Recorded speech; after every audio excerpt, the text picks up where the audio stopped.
come out 3-0 against Chitopa Southeast and Columbus. So a good start for the Lady Indians, Mike. Yep, and it's fun to be back really for some basketball after a great football season.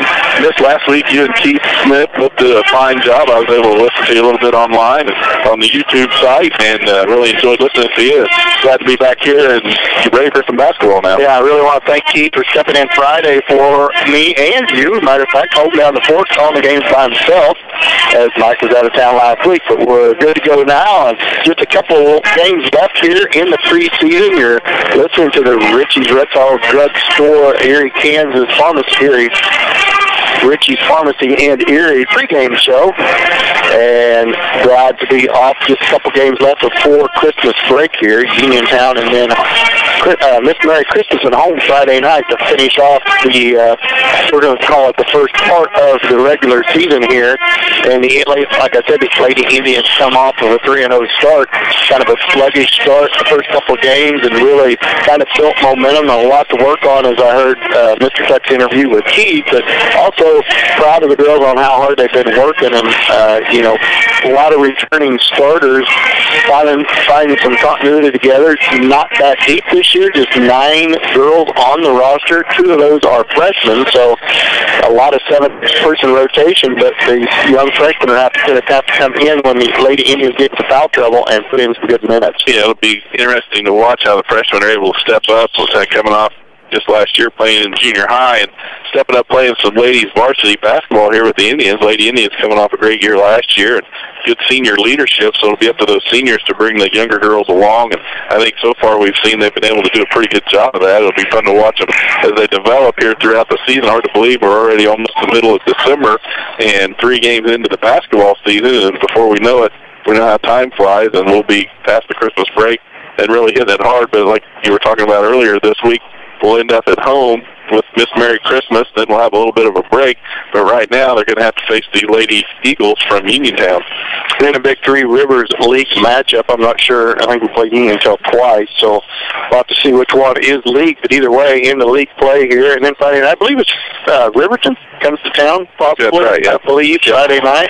Big matchup for the girls and boys. The boys will be the second game of the night, obviously. They had a little hiccup in their own preseason tournament. Had a nice lead, 14-point lead against Columbus with about 4 minutes left in the game, and relinquished that lead. Ended up getting beat by 1 when the Indians had a chance to win it with about 5 seconds left. Had the basketball underneath their own basket and missed a little funny layup, as you probably heard Keith on the call. He said it was a little bit hard to call down the stretch, a little bit hard to watch as the Indians kind of fell apart down the stretch and give up a 14-point lead and end up falling to Columbus by 1. Yeah, boys coming off a big high on the football season and not much time to prepare for that preseason tournament at St. Paul. I think only a few days of practice. So really overall did a pretty good job coming through that tournament.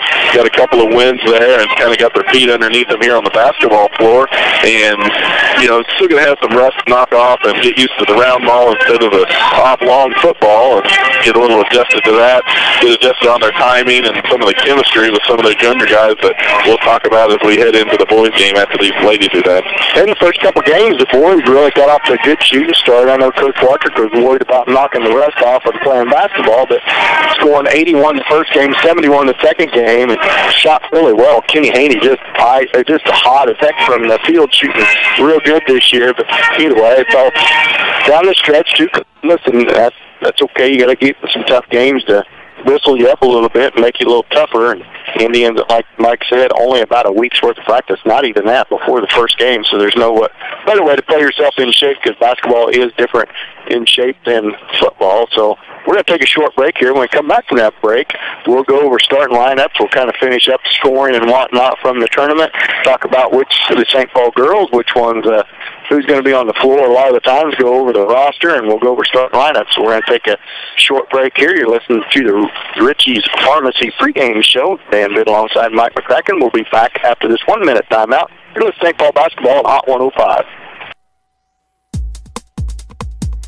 Farmers Bank is a full-service bank with small-town personal attention. They know you by name and are always glad to help you out. Offering 24-hour ATM and 3 banking locations in St. Paul, Walnut, and Hepler, Farmers Bank, member FDIC, is proud to help support the success that a small community can achieve with teamwork and determination.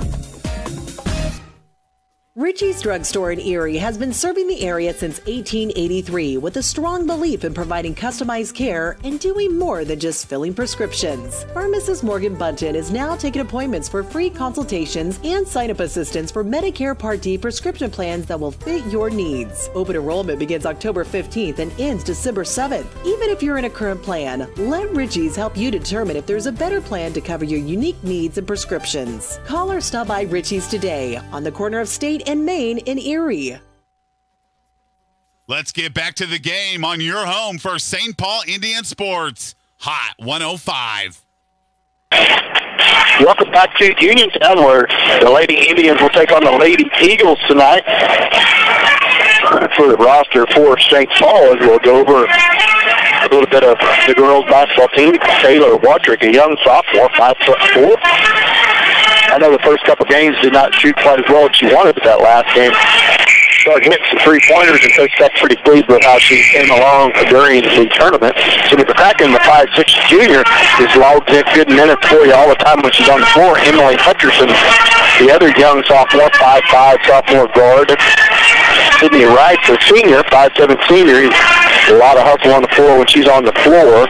Irene Foley is one of the two freshmen at 5'4". Katie Carter, the other freshman, at 5'5". Caitlin O'Brien is the senior anchor on the team for the Indians. Come off a real good game. I think she had 26 or 27, Mike, to finish that last game against Columbus. Emily Winter, a 5'10" senior, one of the post players. And Katie Coombs, a 5'11" sophomore, is the final ninth person on the roster. So I know the Lady Indians like to play that aggressive man-to-man, but they really got to stay out of foul trouble, and they're not very deep this year, Mike. Yeah, pretty solid senior class there for the Lady Indians, with Rice, O'Brien, and Winter providing the leadership. They're all experienced players, been playing all throughout their high school career, and got a lot of experience and time on the floor, so that'll really be nice that they're out there to anchor down the offense, especially for the Lady Indians. And we're getting ready to go over starting lineups. Our title sponsor tonight is Farmers Bank, as always this year. Go out to the support Farmers Bank. Joe Smith, go see him for all your banking needs. Our pregame sponsor been brought to you by Richie's Pharmacy there in Erie, Kansas. And here in a minute, we're going to have our Styles Fitness and more. Mike, it's not a kickoff sponsor anymore. It's a tip-off. Yeah, it's going to be a little adjustment for me. This is the first time back here on basketball, and so I might mess up myself with the kickoff sponsors and the timeout sponsors, but we'll do our best to get through and get rolling here. You bet. As St. Paul comes in Three Rivers here, I think we may have the national anthem, so we may have to take a little short break here before we start, as we get ready to go over starting line. Everybody line up, face the flag. So we're going to go ahead and take another 1 minute timeout for the national anthem. We'll be back at this 1 minute timeout.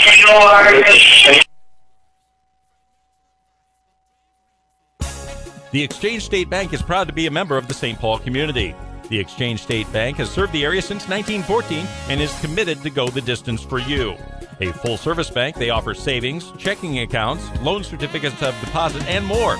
They also offer competitive rates on loans and investments, all while giving you the kind of personal service you won't find at bigger institutions. Visit with Bob Schonifer at Exchange State Bank in St. Paul, member FDIC, proud sponsor of the St. Paul Indians. Jerry and Kevin Winter, along with the entire crew at KW Trucking, are proud to bring you this broadcast of the St. Paul Indians. KW Trucking specializes in heavy equipment and heavy truck repair, late model rebuilding, and body work from large trucks down to cars. They also have a full-service machine shop and a great selection of both used cars and trucks. See Jerry or Kevin at KW Trucking or call 449-2763. Prairie Mission Retirement Village in St. Paul provides services to people in their retirement years. Prairie Mission meets a wide range of needs, from healthcare to assisted living and independent living apartments to elderly daycare services, including transportation. With our 7 to 7 dining, residents get up when they desire, eat when and what they want, and continue to live a full and happy life. Your family deserves the best in retirement care, so give Prairie Mission Retirement Village a call today for more information at 620-449-2400. Or visit them at 242 Carroll Street in St. Paul. Let's get back to the game on your home for St. Paul Indian Sports. Hot 105.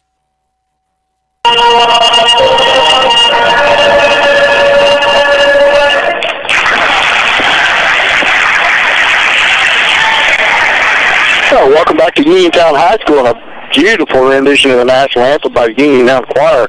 Mike, that's one thing I got to commend Uniontown on. Or every time we come up there, they always have an awesome band and an awesome choir. Yeah, they do a good job in the music department, that's for sure. St. Paul as well. Taylor Wattrick's going to get the start for St. Paul at 5'4", sophomore. 5'9", senior. Goodridge, the 5'9" here, will get the start for the Lady Eagles. 5'6" junior Sydney McCracken gets the nod for St. Paul for the Eagles. Bree Hampton, the 5'9" senior, will get the start for Uniontown. Number 15, Sydney Wright, the 5'7" senior, gets the start for the Lady Indians, and for the Lady Eagles, number 10, Franklin, the 5'5" junior, gets the start for the Eagles. The Indians, number 22, Caitlin O'Brien, the senior, will get the start for the Lady Indians. For the Eagles, number 14, Hard gets the start for the Eagles. Number 32, 5'10" senior Emily Winter gets the nod at the post for the Indians. Number 22, Young, the junior, gets the start. So there's 2 seniors and 3 juniors on the floor for the Lady Eagles. And for the Indians, good senior to junior and a sophomore on the floor for the Lady Indians as we'll get ready for our Styles Fitness and More tip-off sponsor. Mike, you got all your yardages wrote down? Well, we'll see how this goes. I'm going to have to adjust my stat sheet, too, coming from football into basketball. It's been a while since I've done basketball. We'll see how it goes tonight, but I'll do my best. Well, I know we have a lot of fun together during football. We did, and I never had as much respect for as I did for you as when you was gone. Because, man, it is hard to keep stats and watch a ball game at the same time. It is. That's why I allowed you to help me out. Remember who did what. It may become more important here in the basketball court as they move faster down the court. So as we'll get back into it, we'll be fine. We get a little help here to get you off. Adam Burkle sent us some stats for the girls game. It kind of really helps to compare stats, but we'll let you have a little practice here. That's good for me. Caitlin O'Brien lines up the tip against Danielle Young as we're get underway here. 8 minutes on the clock, and get ready for our Styles Fitness and More tip-off. Mr. Yanez throws the balls up in the air and tips it back, and it'll be St. Paul will control the basketball. Sydney Rice with basketball comes across timeline, moves it to the right. It's like a 2-3 zone applied by the Eagles. And O'Brien holds it up her head, left wing to Winter. Winter the counsel on, bounce pass over back to Rice. Rice dribbles to the left wing, now towards the elbow. Kicks it out for McCracken. McCracken to the elbow, up to Wattrick. Wattrick penetrates into the paint, kicks it out to Emily Winter, sets a feet, 3-point shot from the baseline. Good. And Emily Winter, the senior, drains a 3 from the right baseline. Back comes the Eagles. Goodridge with the basketball. Man-to-man defense applied by the Indians. Young now holds it at the left wing, guarded by Winter. Back up top to Ard. Ard against McCracken. Swings it over. 3-point shot on the way by number 10. Off and rebound is Indians. Emily Winter. Shot taken by Franklin, number 10. Wattrick all the way into the lane, off her foot and out of bounds. It's going to be a turnover against Taylor Wattrick. First turnover of the game off by the Indians. Gives it back to the Eagles. Full court man-to-man pressure by the Indians. Uniontown gets it into Ard. Ard brings the ball down against McCracken. Crosses the timeline. Ard, a little help by Wattrick. Wattrick strips it away from Ard. Now she has the ball streaking down the left sideline. Kicks it out to O'Brien. Shot on the way, no good. About a 15-footer rolls out. There's going to be a foul underneath. It's going to be on Uniontown, but it'll stay with St. Paul. The foul is on Hampton. Bree Hampton, number 3. First team foul on the Eagles. First on Hampton.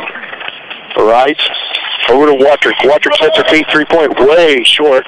O'Brien with the rebound. It's off, no good. McCracken comes out of there with it for the Indians. Gets it back up to Rice above the timeline as they reset the offense. Over to Caitlin O'Brien. Three-point shot on the way by O'Brien. No good. Rebound Uniontown. That rebound is Young, number 22. Young gets it off to Goodridge. Goodridge guarded by O'Brien. 3-0. Indians lead just underway. 6:04 left to go in the first here at Uniontown.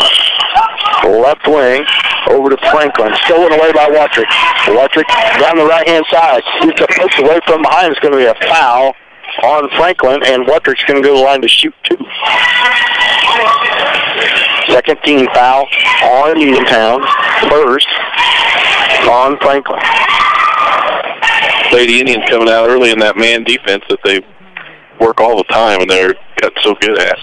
Causing problems for Uniontown as Watrick puts her first free throw in.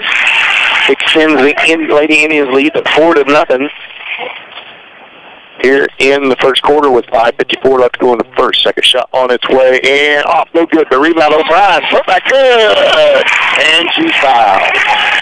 Kaylin O'Brien working hard on the boards. They got that Watrick miss. And the putback is good, and she'll go to the line to try to finish the old-fashioned three-point play. 6-0 Lady Indians lead, 5:53 left to go in the first. O'Brien shot on the way, rattles in good. 7-0 Indians lead. Hard with the basketball, guarded out there by McCracken. Crosses over to her left, comes across the timeline. Stripped away by O'Brien. O'Brien streaks down the right side, layup. Good, got the roll. Thought it was going to be short, and she got the roll.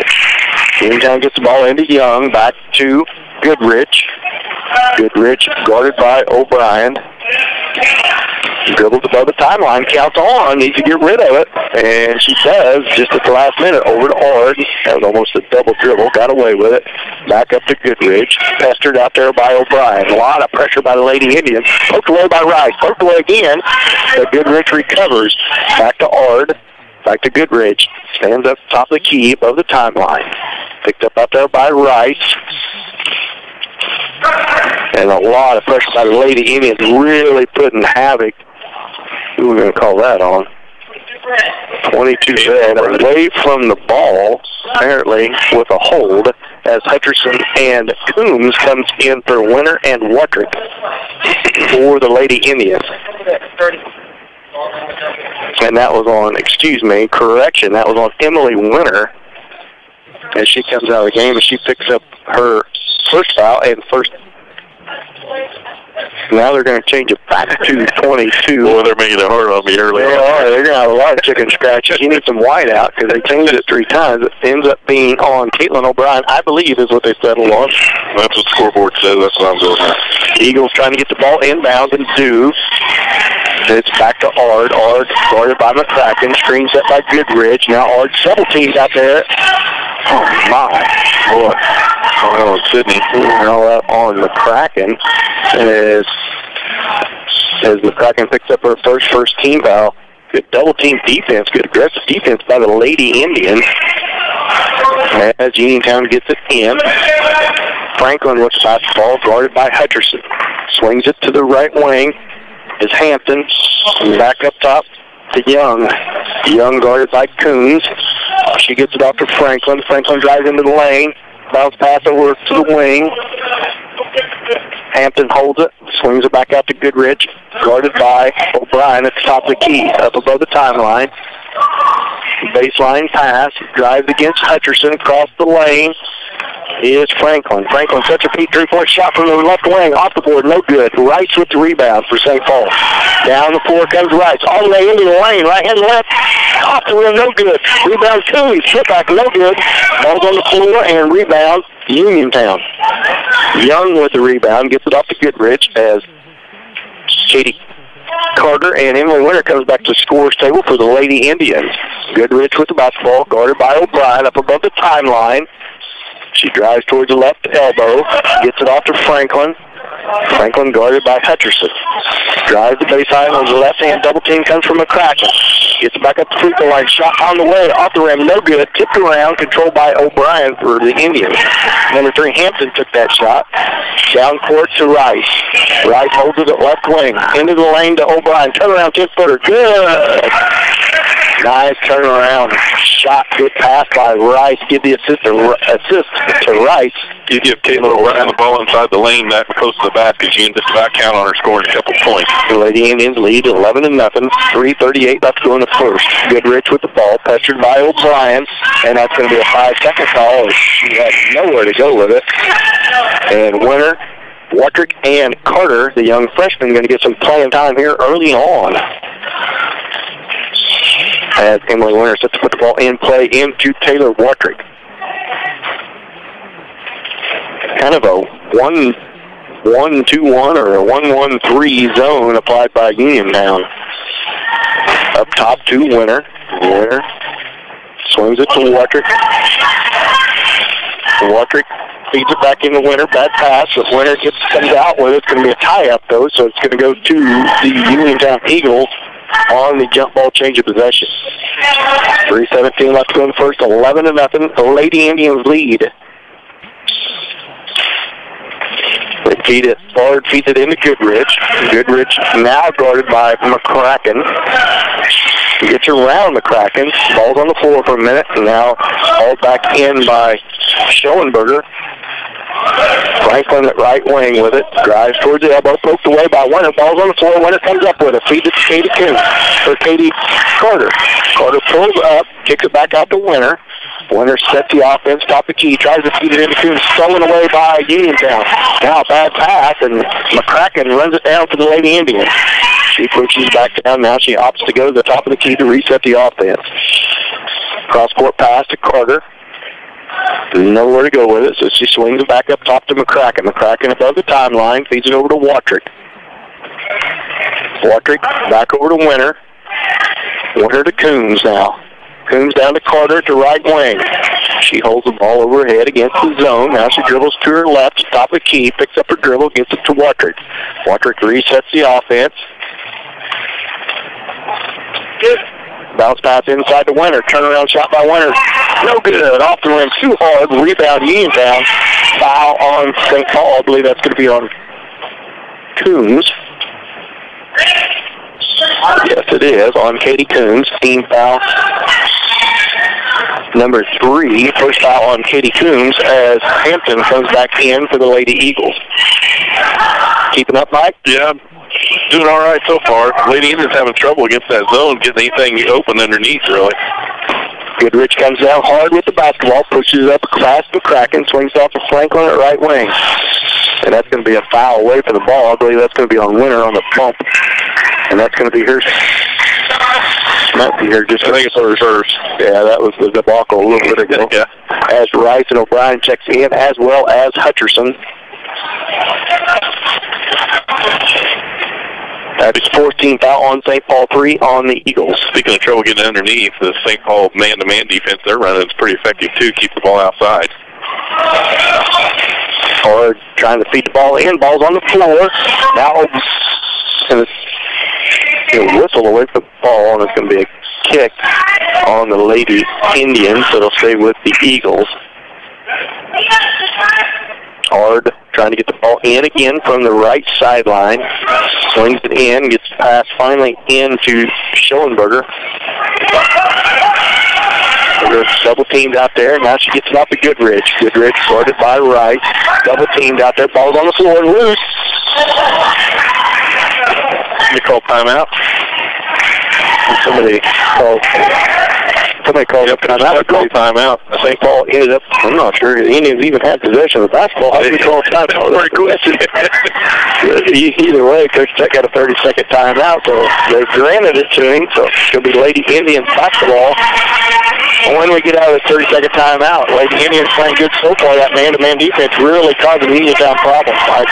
Yeah, they're doing a good job. And Sydney Rice was, just kind of forgotten how quick she is, and her feet especially, just quick feet over there, especially on that last play where they got the turnover, because her feet were just moving as quick as they could to keep herself squared up on the person with the ball, and that's really effective, and that's what caused that turnover there.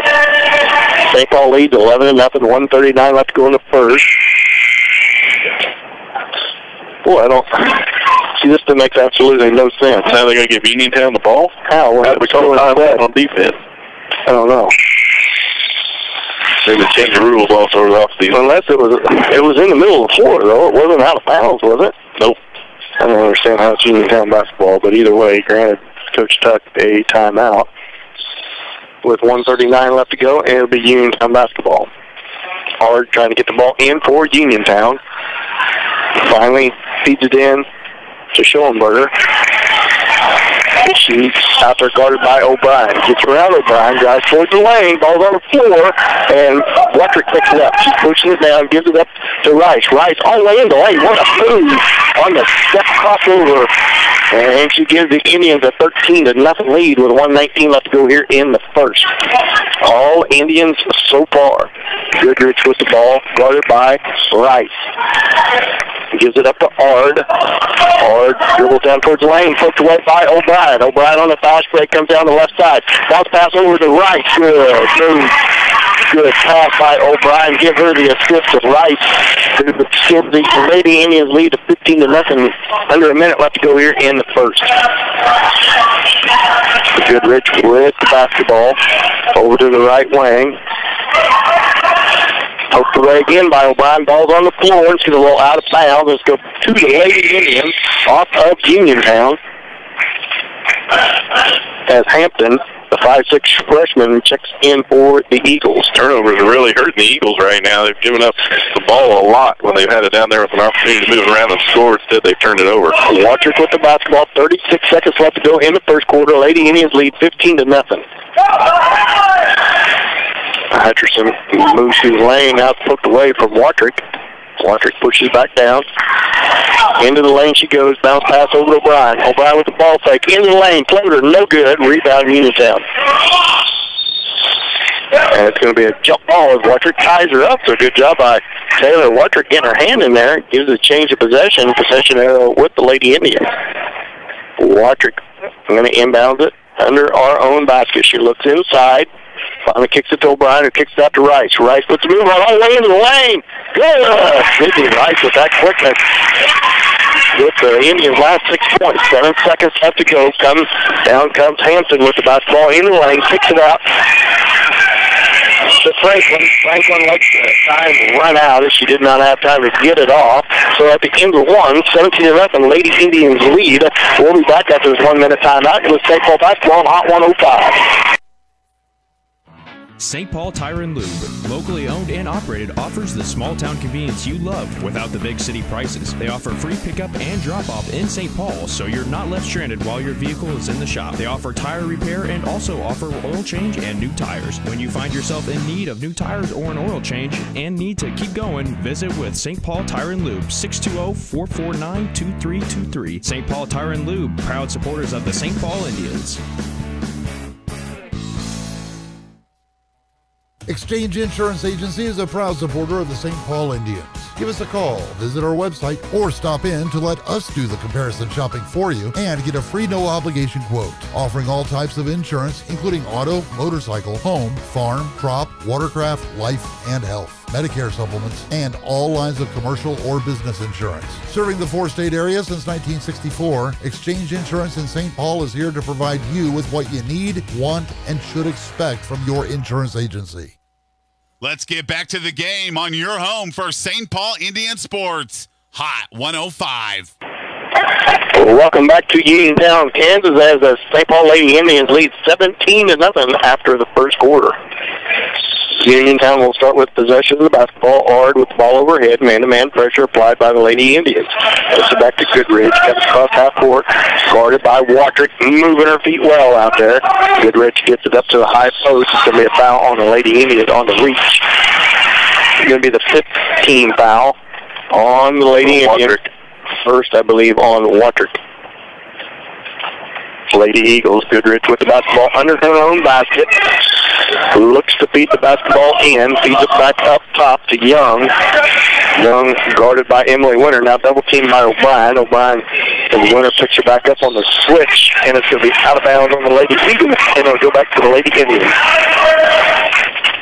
Mike, want to tell everybody that we're going to be streaming live after the first of the year. When the Lady Indians and men come back after Christmas break, we should be ready to be set up for a little video live streaming. That should be something that's really entertaining and help everyone at home really get into the game if they got the video to watch you along with us on the air. Bad pass by Watrick, turns it back over to the Eagles. Hard with the basketball. Feeds it off to Young. Young to Goodrich. Goodrich back over to Franklin. Franklin ball's on the floor, stripped away by Hutcherson. Feeds it ahead on a good pass to Caitlin O'Brien. Right-handed layup, good. All Lady Indians so far, just underway here in the second. 19-0 lead for the Indians. Franklin with the basketball, guarded after by Hutcherson. Dribbles down to the left guard position. Feeds it off to Ard. To Goodrich, guarded by Watrick. Watrick pokes it away, and it goes out of bounds, so it'll stay with the Lady Eagles. Ard looks to put the ball in play. I was just going to say Taylor Watrick has quick hands there, too, on defense. Ard feeds it into Hampton. Hampton looking for Franklin. Franklin guarded after by Hutcherson up above the timeline. Count is on. Now she dribbles to her right, count back left to the left elbow. Feeds it to Goodrich, two-pointer on the way. I think he was going to call it a three, but her foot was on the line. Throws it up and rebound ends up in O'Brien's hand. Feeds it ahead to Watrick. Watrick into the lane, back out to Winter. Sets her feet, three-point shot from the left baseline, short, no good. Rebound kicked up and around on the floor and controlled finally by Uniontown by Hampton. Or Franklin, excuse me. Franklin gets out of the double team. Now Watrick pokes the ball away. Hart ends up with it. A lot of pressure by the Lady Indians, and Watrick is going to get called for reaches and push it out of bounds. And that is going to be Watrick's second foul. 5:59 left to go here in the second quarter. 19-0. Lady Indians lead. Looks like Carter, Coombs, and McCracken all coming in for the Lady Indians for Hutcherson, Watrick, and Winter. Watrick just picked up her second foul, 16 fouls, so the next foul on the Lady Indians will have the Eagles in the bonus. The Lady Eagles started with the first three team fouls, but haven't picked up one since. That is Hampton with the basketball, feeds it off to, and it's going to be a foul inside. That's going to be Cincinnati line for a 1-and-1, as that is going to be on McCracken. That'd be her second. I don't think she agreed with the rest call, Mike. Okay. You'll probably be able to tell. Hampton goes to the line to shoot in front of a 1-on-1. First shot on the way, and Uniontown breaks the ice and gets on the scoreboard. Lady Indians lead 19-1. 5:53 left to go in the second quarter. Hampton settled in for a second, off the rim, no good. Rebound, Uniontown. Coombs did not get a box out and let Young get the basketball. Young feeds it back to Franklin, feet inside, back to Young, and that's going to be a travel on Hampton. I might say Hampton a lot because there's three Hamptons. Three of them, yep, that's right. We have two freshmen, well, 5'9" senior, I see, and a 5'5" sophomore, and a freshman. Rice with the basketball, gets it off to Carter. Carter up by the timeline, bounce pass over to McCracken, almost stolen away. McCracken into the lane, shot on the way, no good, short, off the rim. Rebound, Franklin for Uniontown. 5:20 left to go here in the second quarter, 19-1. The Lady Indians lead. Hampton over to Goodrich, right wing. Back over to Young.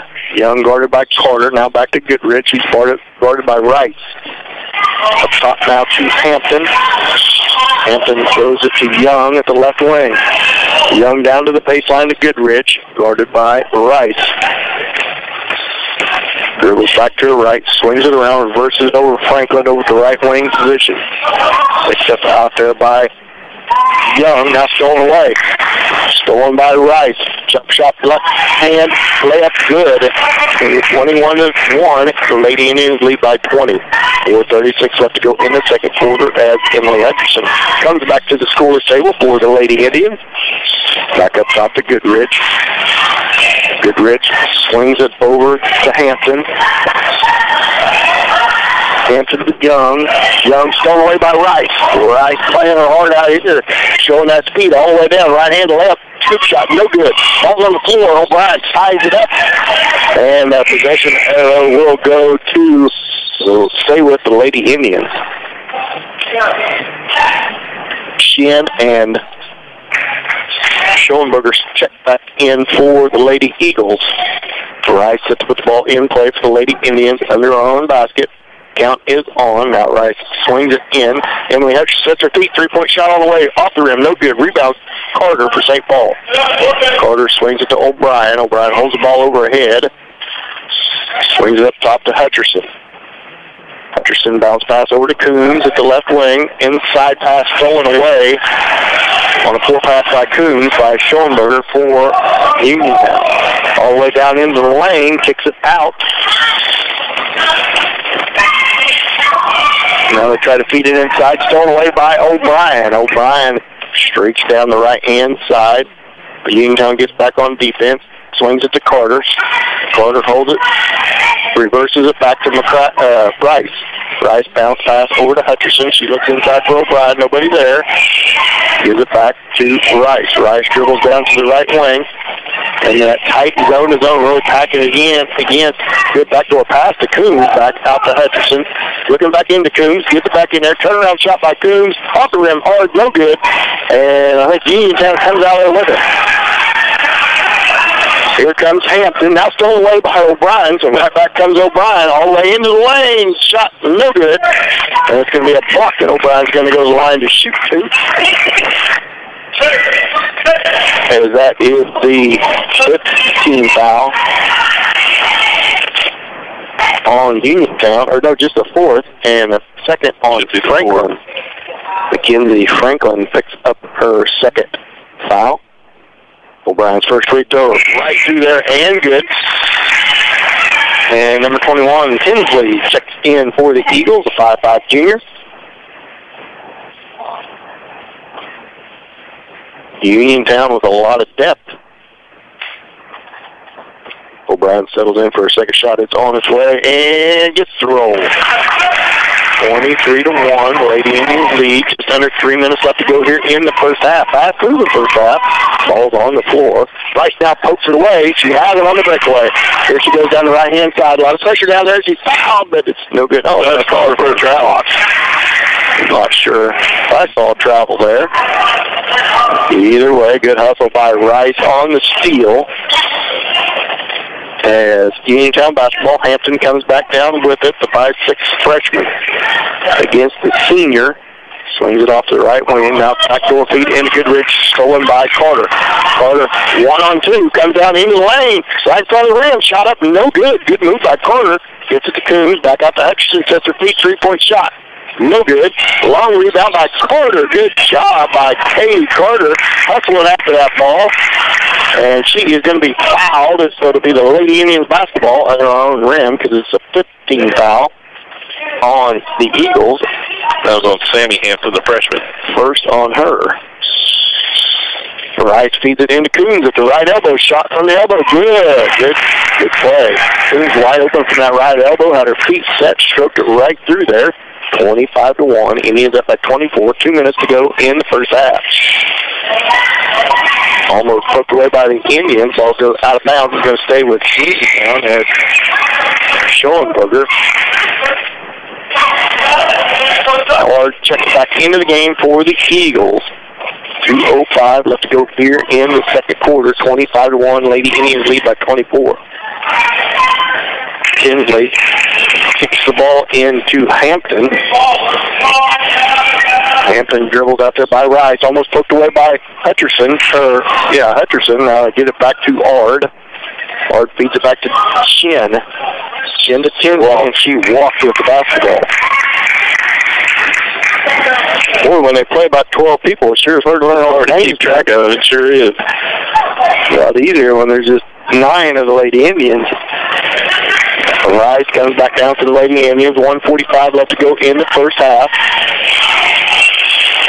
Dribbles to the right wing as the Lady Indians set their zone offense. Swings it to Hutcherson. To O'Brien, back to Rice. Rice steps up three-point line. Shoots no good. Tipped around. Controlled by Coombs. Put back good. Good defensive, offensive rebound by Katie Coombs. Fight for that basketball gives the Indians a 27-1 lead. Shot from the left wing baseline, no good. Katie Carter with the rebound. Pushes the ball up the floor, all the way down the floor. Shot up. Well, that's a shot by Young Frederick. Pushing that ball down the floor as Foley now makes her way to the score table for the Lady Indians. Ireland Foley checks in for the Lady Indians. That foul's on Tinsley. It's her first. And now Rice is going to go in the lane. Foley steps back. She comes in for O'Brien with 1:09 left to go in the first half. And Carter steps up the line to try to finish the three-point play. Sets her feet, shot on the way, and short, no good. Rebound is going to be knocked out of bounds by the Lady Indians. So it'll stay with the go to the Eagles with 1:08 left to go here in the first half. Just too much good man-to-man defense for the Eagles to handle so far in this ball game. Right wing, Schoenberger, back up top to Shin. Now stolen away by Rice. Rice on the breakaway down the right side. Got some pressure down there, knocked out of bounds by Uniontown, so it'll stay with the Lady Indians, knocked out of bounds by Shin. Guess they're going to call that clean, huh? Rice needs to be a little more physical and kind of lean into that. Kind of lean it back. But good steal by her in the man-to-man. Rice, three-point shot from the left baseline. Long, no good. Chased down by Uniontown. Eagles with the basketball. 35 seconds left to go in the second quarter. All the way to the rim. Schoenberger shot no good. Out of bounds. Oh, it's going to stay with the Eagles. I thought it was out on Ard, but apparently it's out on the Lady Indians. 30 seconds left to go here in the second quarter. As Tinsley has the ball under her own basket. Speeds it off to the left wing to Hampton. Hampton in the lane, stripped away by Foley. Good hands by Foley to strip that ball away. Now Rice with it. Rice brings it down, slows it down. 20 seconds left to go. Poked away by Ard. Ball's on the floor. Now chased down by Rice. Cross-court pass to Hutcherson. Hutcherson looks inside. Now she gets into the Coombs. Turnaround shot. Good. 6 seconds left to go. 5, 4, 3. Three-point shot on the way. No good. Rebound Carter. And that's going to be bring the first half to a close. The Lady Indians lead by 30, 31-1. We'll be back with your St. Paul Tire and Lube halftime show. After this 2-minute timeout, you're in St. Paul basketball on Hot 105. When the lights come up on Friday and Saturday nights at high schools and colleges across the region, it's often on a field built by Crossland Construction. Many Crossland employees played on those fields and were educated in the schools that are thriving parts of our communities today. Crossland is a proud supporter of area athletics and urges you to be a part of your local school community. Many of the athletes playing today may help Crossland build across our region in the future. Check out career opportunities at Crossland.com. Crossland Construction, build you. You and your family deserve the highest level of quality care. Whether a minor sprain or a major injury, our nationally ranked orthopedics and joint replacement program will get you back in the game, on the dance floor, or on the walking trail in a matter of days, not months. For more information, visit our website at www.labettehealth.com. At Labette Health, we center around you.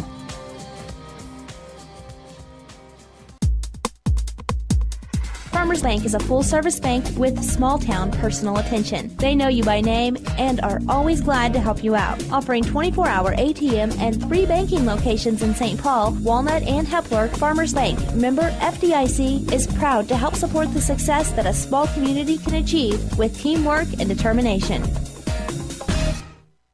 Richie's Drugstore in Erie has been serving the area since 1883 with a strong belief in providing customized care and doing more than just filling prescriptions. Pharmacist Morgan Bunton is now taking appointments for free consultations and sign-up assistance for Medicare Part D prescription plans that will fit your needs. Open enrollment begins October 15th and ends December 7th. Even if you're in a current plan, let Richie's help you determine if there's a better plan to cover your unique needs and prescriptions. Call or stop by Richie's today on the corner of State and Main in Erie.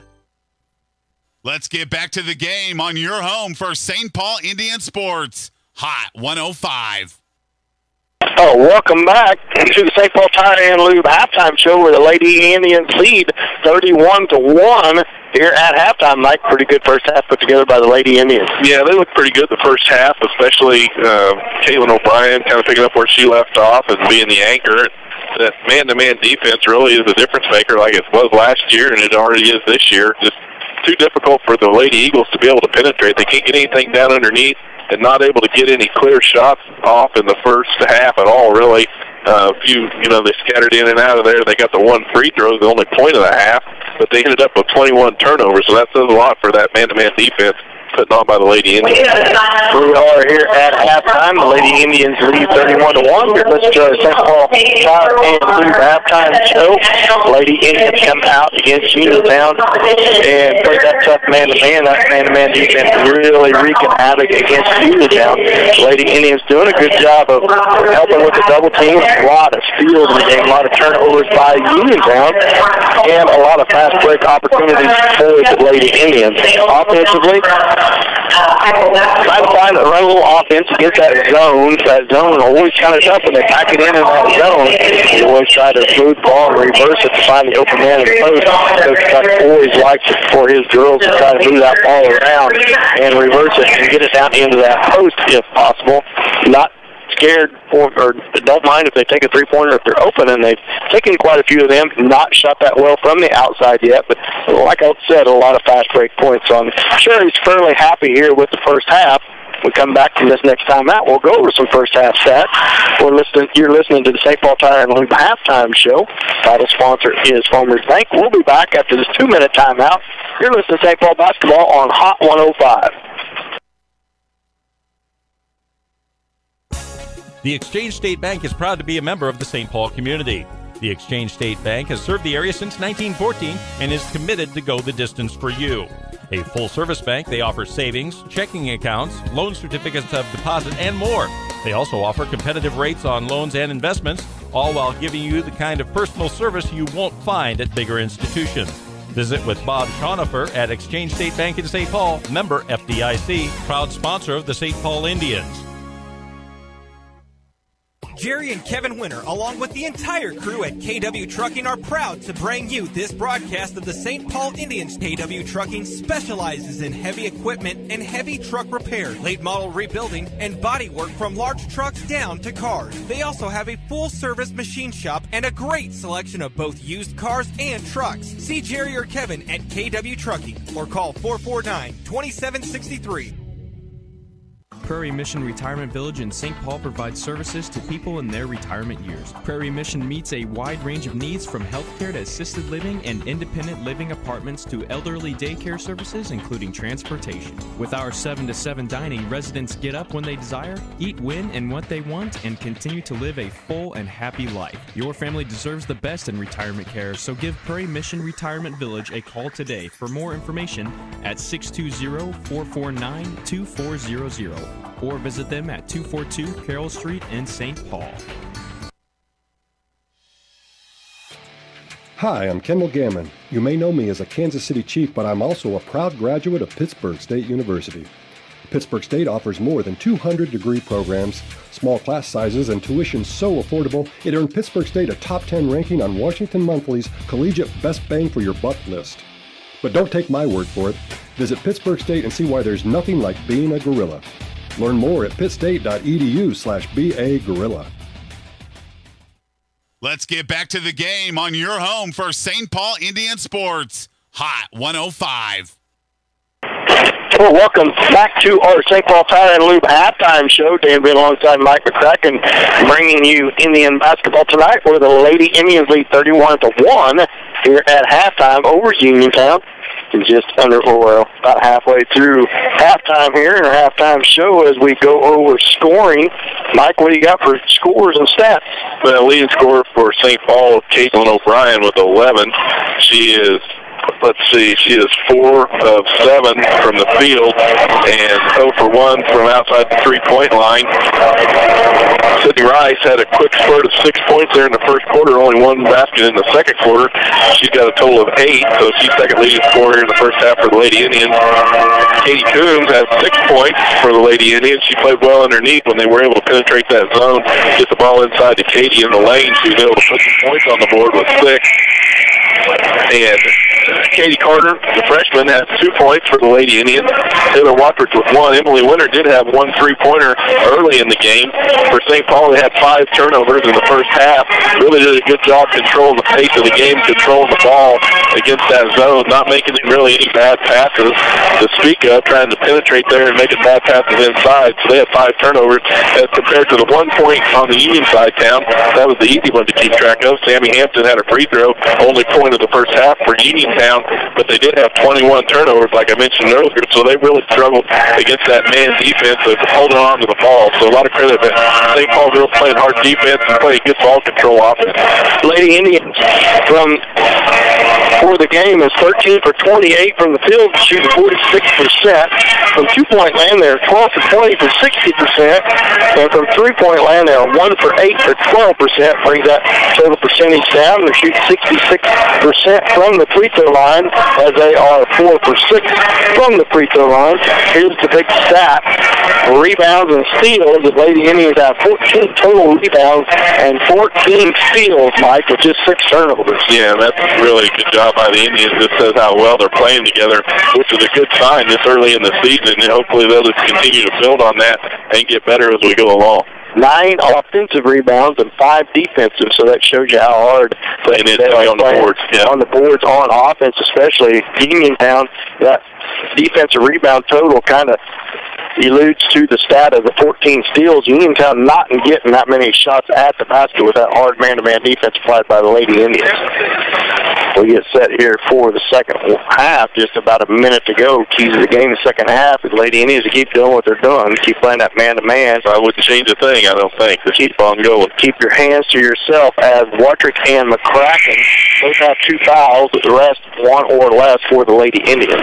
If you're Uniontown, I think what you got to do is try to figure out a way around that man-to-man defense. I'm not sure what it is. They don't have a lot of quickness, and they're not able to penetrate and break the lane like they need to, get some of those backdoor passes and try to get someone open underneath the basket, and they're just not able to do that. The quickness of St. Paul really preventing them from being able to get anyone open underneath. And on the defensive end of the floor, that zone defense, I think Coach Tuck's going to be able to make some adjustments here and start moving the ball around, drawing them out of that zone a little bit, which should open things up underneath more for maybe Katie Coombs under there, and maybe Caitlin O'Brien working a little harder underneath the basket, but she's pretty effective from outside too. That's one of her real strengths, that she's a threat from not only underneath, but she's also a threat from outside the 3-point line. I've really been excited and the way Katie Carter, the young freshman, has come off the bench. Pretty timid when she started that preseason tournament. Man, she looks like she's just continuity, just part of the game now. Just her and Foley both come off that bench and blending in right well with this Indian team. As a matter of fact, Carter's going to get to start here in the second half, as well as Winter, McCracken, Hutcherson, and Wattrick. Back up top to Franklin. Franklin covered by Carter. Double teamed out there by McCracken now. Gets it off to Young. Young back to Ard. Back to Young at right wing. Down to the baseline to Franklin. Ball's up overhead. Carter comes out there with it. She pushes the ball down the left-hand side of the lane. Wisely pulls up as Uniontown was back on defense. Gets to Hutcherson, over to McCracken, now to Wattrick at the right baseline. Wattrick dribbles back up to the right wing, now back down towards the baseline. Reversing it back up top to Carter, slings it around to Hutcherson. Cross-court pass back to Wattrick. Wattrick long, 3-point shot, short and no good. Rebound hard for Uniontown. Ard, guarded by Hutcherson, comes across the timeline. Emily moving her feet well. Ard has to give it up now, back up top to Young. Young tries to push it inside, and that is still by Carter. Second in a row. This time 2-on-1. Carter all the way in the lane, partially blocked by Uniontown. Now Carter on the floor after the ball goes out of bounds, and it's going to stay with the Lady Indians. All that caused by Katie Carter, who's continuing the good play. Good help by Katie Carter there. Watrick feeds it into Carter. Now Carter dribbles back up towards the top of the key. Feeds it to Hutcherson, back to Watrick at right wing. Watrick down towards the baseline. Weak side pass to Carter. Kicks it out for Hutcherson. Hutcherson into the lane, out to Watrick. Watrick into the lane. Euro step, no good. Poked away by Emily Winter, but it's going to be out on her, so it'll go back to Uniontown. Goodrich with the basketball for Uniontown. 6:32 left to go in the third. 31-1. Lady Indians lead. Watrick pokes away from Goodrich. Now it's going to be a foul on Watrick as she ducks under and goes for the loose ball. Too much contact gets her her third foul. First on the Lady Eagles.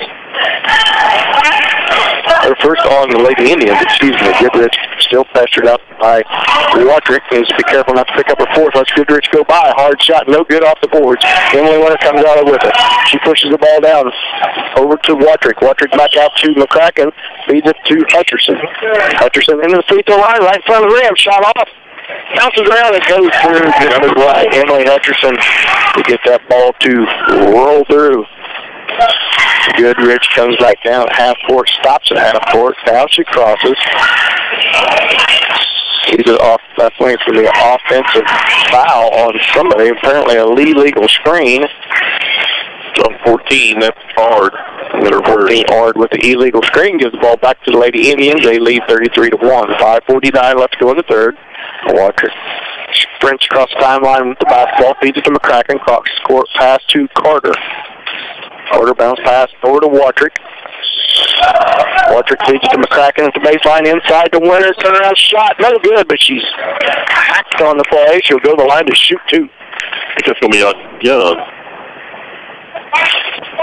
Nope, wrong again. On 3 Hampton. As Winter will go to the line to shoot two.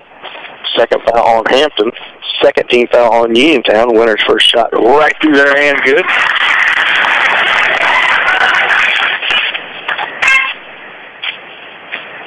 As Winter settles in for the second shot, it's on its way long, no good. Rebound, Goodrich for Uniontown. Excuse me. Goodrich comes across half court with the ball, pestered by Watrick. Feeds it down to Franklin, right through her hands and out of bounds. It'll be a turnover on Uniontown. It'll give it back to the Lady Indians. Carter feeds it into Watrick. Watrick picked up by Ard. Swings it down to Hutcherson at the right wing. Looks inside, reverses back up top to Carter.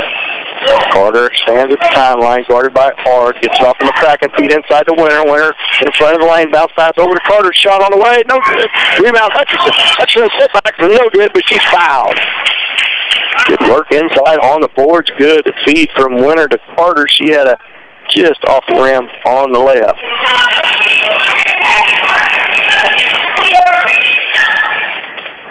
Coach Watrick, I see him telling Emily Winter she went across the lane to use that jump hook, and she would have been wide open. It would have been a perfect opportunity. If that's in your arsenal, as she was right in front of the rim, she kind of did not really hit it.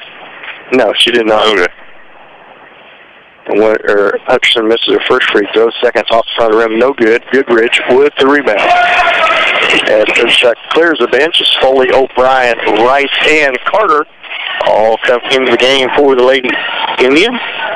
They come to the scores table, not into the game yet. Franklin has the ball, guarded out there by Carter. Dribbles towards the right. She feeds it back to Young. Young up to Goodrich, guarded by Watrick. Couple ball fakes, dribbles to her right, back to her left, picks up her dribble, now stolen away by Hutcherson. Hutcherson on the breakaway layup. Down for the layup, good. Emily Hutcherson extend the Lady Indians lead to 36-1, 4:22 left to go here in the third. Ard with the basketball.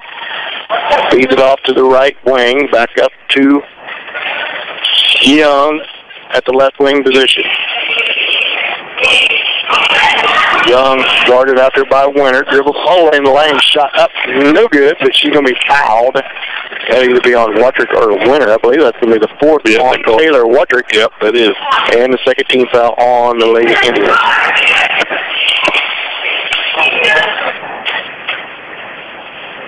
As number 22, Young, goes the line to shoot 2, and she makes the first. As Foley, O'Brien, Coombs, and Rice come into the game for the Lady Indians. For McCracken, Winter, Hutcherson, and not very many on the roster for the Lady Indians, but they do have the ability to make these big substitutions, which really can wear out another team. As Young makes both her free throws at the end of that lead, 36-3. As Rice with the basketball, guarded by Ard. O'Brien swings it back to Foley. Foley at the top of the key, swings it to Rice, to right wing position. Rice surveys into the lane, up to Carter, over to Coombs. Both freshmen on the floor for the Lady Indians. O'Brien sets her feet, three-point shot, no good. Coombs with the rebound, flip back, no good off the rim, rebound, Uniontown. Hampton with the basketball, swings it out to the right baseline to Young. Young to Ard at the right wing, guarded by Carter. Ard holds on to the ball, swings it back up top to Sammy Hampton, guarded by Foley. Ard with the basketball now, bounce pass over to Goodridge. Goodridge looked like a walk, no call. Gets it off to Ard. A lot of ball movement by Uniontown, looking for an opening to get a shot off against this man-to-man defense. Ball's on the floor. Carter's on the floor after jump ball. Possession arrow goes to the Lady Indians. A lot of hustle there by Katie Carter, the freshman. Oh, excuse me. Yeah, it is going to go to the Lady Indians. I thought they pointed that way. 2:55 left to go to third. 36-3. Lady Indians by 33. Carter feeds it into Rice. Rice guarded by Ard. Bounce pass over to O'Brien. O'Brien look at the should have got it to her to the elbow. Cross court pass. Foley, three-point shot by Foley. Good! Foley buries the three from the baseline. And she picks up the defense out there against Hampton. He's out of bounds. Going to be out of bounds off of Uniontown. It'll go back to the Lady Indians. You know, this freshman class for Lady Indians really looking pretty decent here early in the season. That's a good sign for Coach Tuff. Rice with the basketball, 2:28 left to go here in the third, 39-3, Lady Indians lead. Foley with the basketball. Gets it to Carter. Carter over to O'Brien. O'Brien cross court pass to Coombs. Sets her feet. Swings it down to Foley. Foley back up top to O'Brien. Down to Coombs at the low block on the left side. Good move by Katie Coombs. Good, stout, solid move. Up and under, goes 10, 41-3. This is all Indians, Mike. It sure is. Good, strong move by Katie Coombs under the basket. The Indians can hold for 2 more minutes here. 41-3 is the Lady Indians lead. Goodrich with Hampton with the ball. Poked away by Foley. Foley picks up her dribble. Good job, but she rolled out and goes to back court. You got to wait till they get across half court. Yeah, it happened. Good steal by Foley, but she picked up a dribble, which was wise because there's a couple defenders down there. She got back on defense. She had a little panic attack as a young freshman and threw it back court to Rice, so turnover on the Lady Indians. A good defense by her. Franklin with the ball guarded by Rice. As she surveys the field, dribbles back up above the timeline at the top of the key. Feet inside the free throw line. Bounce pass over, baseline shot, 10-footer, short, no good. Rebound, Uniontown, put back up and good. And that is the first field goal of the game for Uniontown with 1:15 left to go here in the third quarter. It is 3 free throws and 1 field goal. Rice kicks it out to O'Brien, back up top to Coombs. Coombs down the baseline of Carter, sets her feet, three-pointer on the way short. Chased down, O'Brien kicks it back inbounds.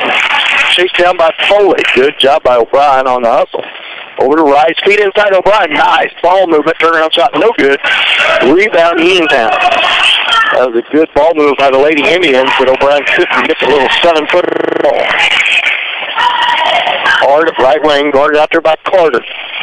Ball's loose on the floor a little bit. Now Hard recovers. Uniontown's really starting to tired here. Still by Rice. Rice 2-on-2, all the way down in. Shot no good. It's going to be a charge on Rice.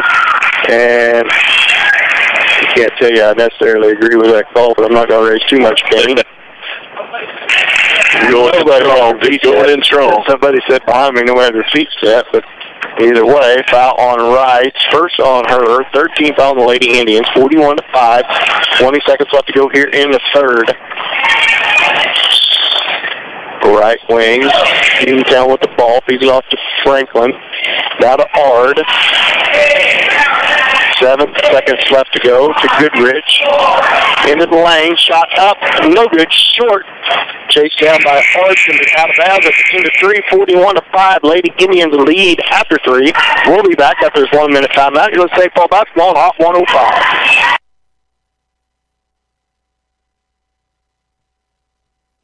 St. Paul Tire and Lube, locally owned and operated, offers the small town convenience you love without the big city prices. They offer free pickup and drop off in St. Paul, so you're not left stranded while your vehicle is in the shop. They offer tire repair and also offer oil change and new tires. When you find yourself in need of new tires or an oil change and need to keep going, visit with St. Paul Tire and Lube, 620-449-2323. St. Paul Tire and Lube, proud supporters of the St. Paul Indians.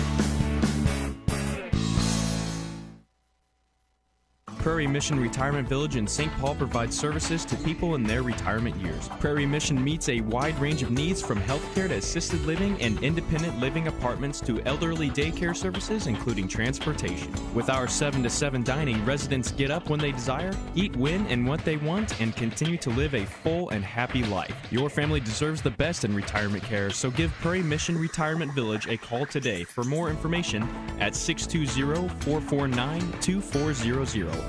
Or visit them at 242 Carroll Street in St. Paul. Let's get back to the game on your home for St. Paul Indian Sports. Hot 105. Oh, welcome back to Uniontown, where the Lady Indians in command of this game. They lead 41-5. Uniontown starts with possession of the ball, stolen away by Hutcherson. Hutcherson all the way down, right-hand layup, good.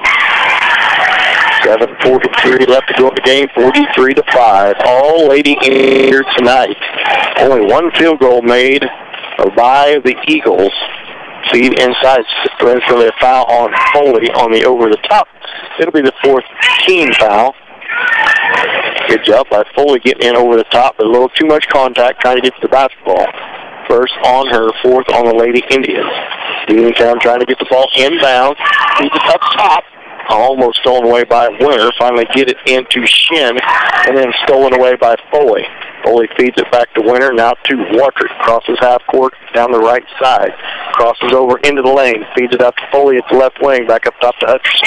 Hutcherson over to McCracken. McCracken, long three-point shot. Short. Follow your shot, Sydney McCracken.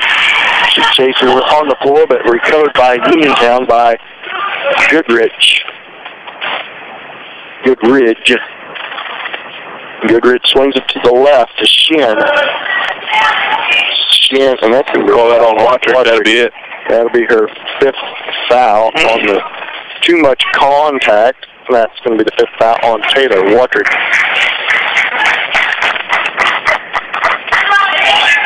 As Katie Carter comes to the scores table for Watrick, who's just fouled out of the game. 15th foul on the Lady Indians.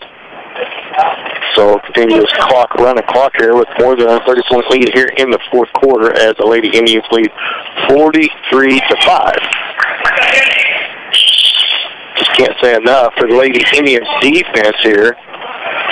Into the lane, another foul by the Lady Indians. That's going to be on McCracken, I believe. Maybe not on McCracken. Let's see here. It is on number 14, Hutcherson. 16 foul. First on Emily Hutcherson.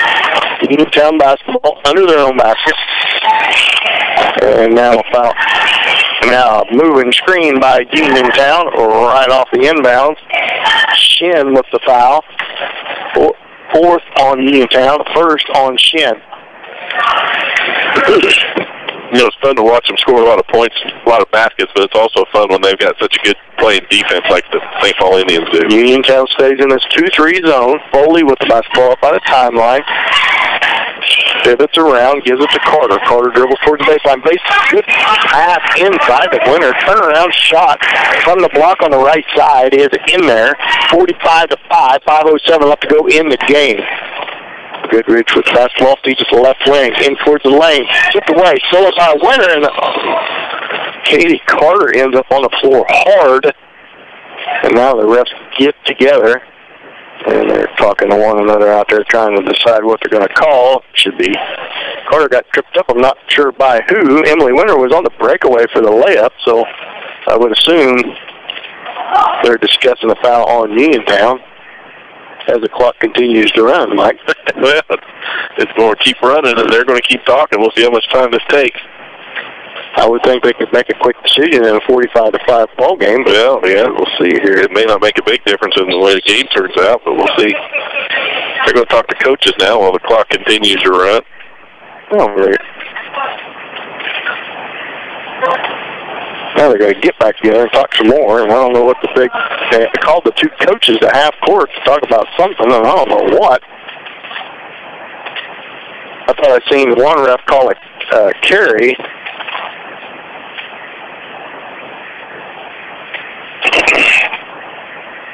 Down to 3:53, 2 on the clock.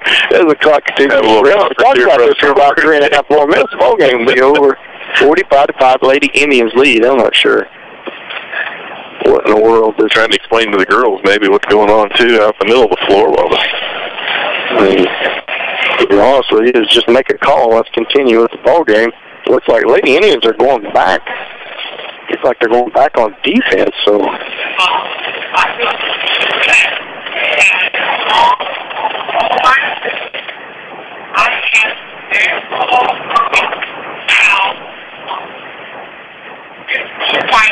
Intentional foul on 15 White. So that's going to mean that whoever, Katie Carter is going to go to the line and shoot. Okay, Katie Carter ended up on the floor, so apparently she was grabbed from behind by a Uniontown Eagle, which is an intentional foul. With that, Carter will get to shoot free throws, and the Indians will have possession of the basketball. Clock stopped now. Now the clock stopped, and Carter misses her first free throw. As Carter settles in for her second shot. I'm not sure what the other ref had called or what the big discussion was because there's an intentional foul, but Carter makes the second shot. Coons checks back into the ball game. Should be Lady Indians basketball. 3:25 left to go in the game. 46-5 is the score. Bowling sets put the ball in play for the Lady Indians. We'll be back underway here. And we are 3:23 left to go. Hutcherson comes across half court with it, feeds it off to McCracken. McCracken feeds it to Foley. Foley over to Hutcherson, looks inside, nobody there, cross court pass to Coons. Back to Hutcherson. Hutcherson drives the baseline.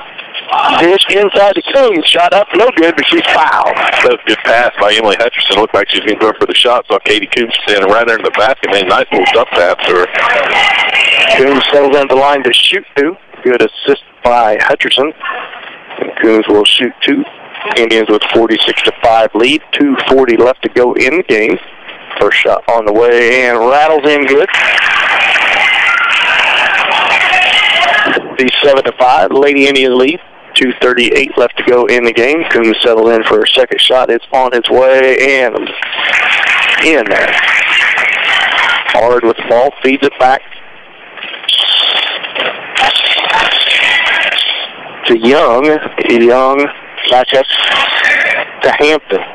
Hampton over to Franklin. Drives toward Carter. Shot up. And she gets left. Good. Carter let her man get around her. Second field goal of the game by Uniontown. 2 minutes left in the game. 48-7. And a turnover on the Lady Indians on a long pass by Hutcherson. Intended for McCracken. Goes out of bounds. Turn the ball back over to Uniontown. 48-7. 1:55 left to go in the game. Over to the right wing is Schoenberger stolen away by Hutcherson. Hutcherson down to the right hand, left, chased by Ard. Left, no good. Coombs with the rebound, put back good. And she's fouled. Good. Hustled down the floor by Katie Coombs to clean up that mess by Hutcherson. So Coombs will get the end one attempt with 1:30 left to go in the game. Indians ahead 50-7. Shot on its way by Coombs and right through there and good. Coombs coming on strong here in the second half, and she's perfect from the free throw line. Ard feeds it back to Hampton, Sammy Hampton, free throw line.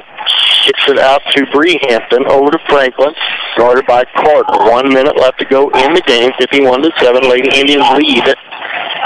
Kick it back out to Hampton. Long three-point shot off, no good. Rebound, Hutcherson. Hutcherson had it stripped away by Ard for a minute, recovers it. Now she brings it across half court. Kicks it back out to McCracken, over to Foley, back up top to McCracken, and feeds it to Carter. Carter resets the offense, top of the key, feeds it to Foley. Just for a minute, Foley chases down, feeds it down the baseline to Hutcherson, tipped out of bounds by Uniontown. It'll stay with the Lady Indians. Hutcherson looks in, feeds it to Carter, or Coombs, back up top to Foley. 28 seconds left to go in the game.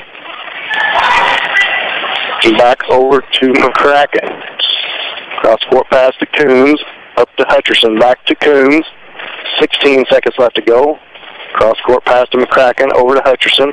Lady Indians just looked to set and Carter now, or Coombs. Carter puts up a three. No good. 6 seconds left. Uniontown with the rebound.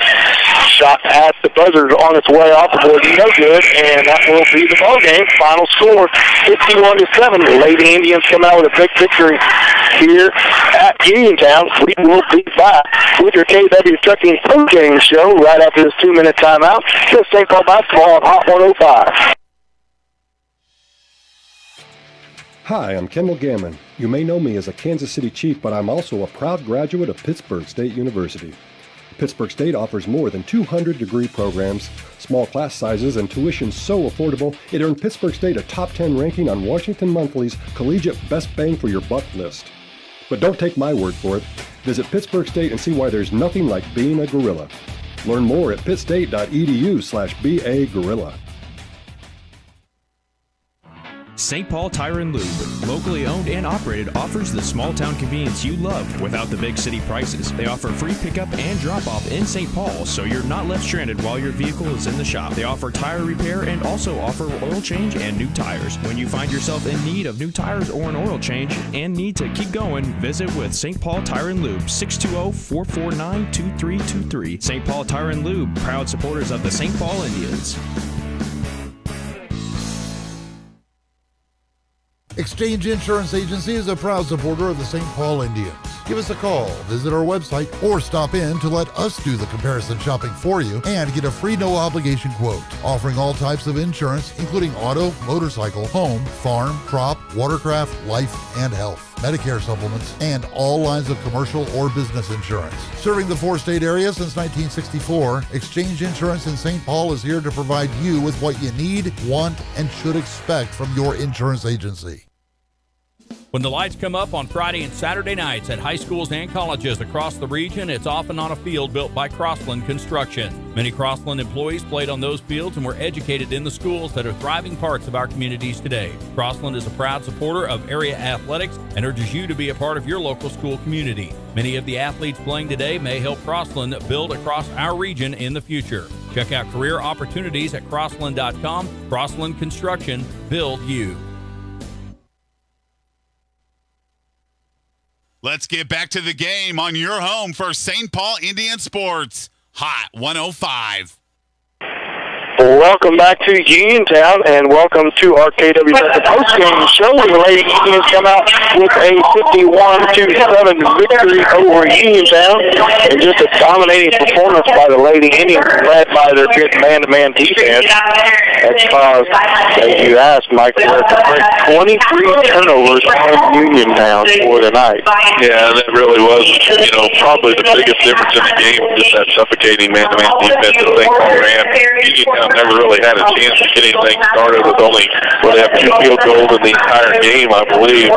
They just weren't able to do anything against the defense, and that was the big difference in the game. St. Paul on their, for their part. Played a really good offensive game as well, made some good shots. They had a little trouble maybe outside from long range, not necessarily very high percentage-wise on the three-point ball, but they were effective, and they were effective in moving the ball around and penetrating that zone defense and taking the shots when they had them, but also controlling the clock and controlling the pace of the game and being very patient, moving the ball around a lot, throwing around the outside, waiting for the open shot rather than just coming down and launching something early. They really took their time, and you like to see that early in the season where they're patient, they're playing well together as a team, kind of getting a feel for what each other is doing and making moves towards the basket, getting really some good chemistry developed here between the Lady Indians, especially with these freshmen. A lot of high percentage shot taken by the Lady Indians, just strictly off all of them turnovers by Uniontown means fast break opportunities for the Lady Indians. Our player of the game, sponsored by D-Rail Commodity. We're going to go with Katie Coombs with a strong second half by the young sophomore, and gives the lady, or helps propel the Lady Indians to a 51-7 victory. When we come off this next break, Mike will have final game stats for us during our KW Trucking postgame show. We'll be back after this 2-minute timeout. You're listening to St. Paul Indian Basketball on Hot 105. You and your family deserve the highest level of quality care.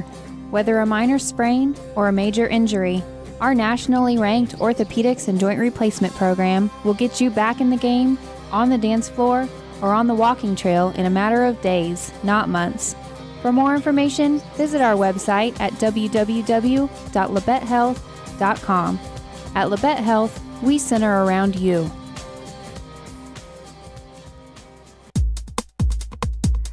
Farmers Bank is a full-service bank with small-town personal attention. They know you by name and are always glad to help you out. Offering 24-hour ATM and 3 banking locations in St. Paul, Walnut, and Hepler, Farmers Bank, member FDIC, is proud to help support the success that a small community can achieve with teamwork and determination. Richie's Drugstore in Erie has been serving the area since 1883 with a strong belief in providing customized care and doing more than just filling prescriptions. Pharmacist Morgan Bunton is now taking appointments for free consultations and sign-up assistance for Medicare Part D prescription plans that will fit your needs. Open enrollment begins October 15th and ends December 7th. Even if you're in a current plan, let Richie's help you determine if there's a better plan to cover your unique needs and prescriptions. Call or stop by Richie's today on the corner of State and Main in Erie. The Exchange State Bank is proud to be a member of the St. Paul community. The Exchange State Bank has served the area since 1914 and is committed to go the distance for you. A full-service bank, they offer savings, checking accounts, loan certificates of deposit, and more. They also offer competitive rates on loans and investments, all while giving you the kind of personal service you won't find at bigger institutions. Visit with Bob Schonifer at Exchange State Bank in St. Paul, member FDIC, proud sponsor of the St. Paul Indians. Jerry and Kevin Winter, along with the entire crew at KW Trucking, are proud to bring you this broadcast of the St. Paul Indians. KW Trucking specializes in heavy equipment and heavy truck repair, late model rebuilding, and body work from large trucks down to cars. They also have a full-service machine shop and a great selection of both used cars and trucks. See Jerry or Kevin at KW Trucking or call 449-2763.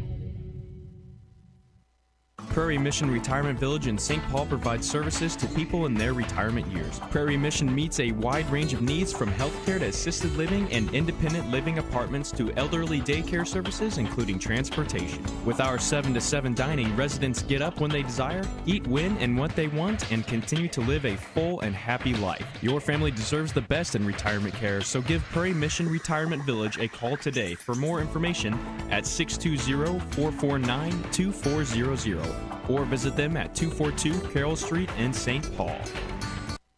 Let's get back to the game on your home for St. Paul Indian Sports. Hot 105. Welcome back to Uniontown High School here in Uniontown, Kansas, where the St. Paul Lady Indians started the night off in a big way for varsity girls play here tonight against the Lady Eagles, coming out of here with a 51-7 victory on the back of a strong defensive performance by the Lady Indians. Looking at the game total stats tonight for the Indians, all scorers led by Katie Coombs with 13 points on the night for Katie. She shot 62% from the field, and she was perfect from the free throw line. Caitlin O'Brien had 11 for the Indians. Sydney Rice with 8. Emily Hutcherson had 6 points on the night for the Lady Indians. Katie Carter, the freshman, came in with 3 points on the night, as did Ireland Foley. Emily Winter had 6, and Taylor Watrick with 1 point on the night. Overall, percentage-wise, pretty decent night for the Lady Indians. They shot 44% from the field. They were 56% on their 2-point shots.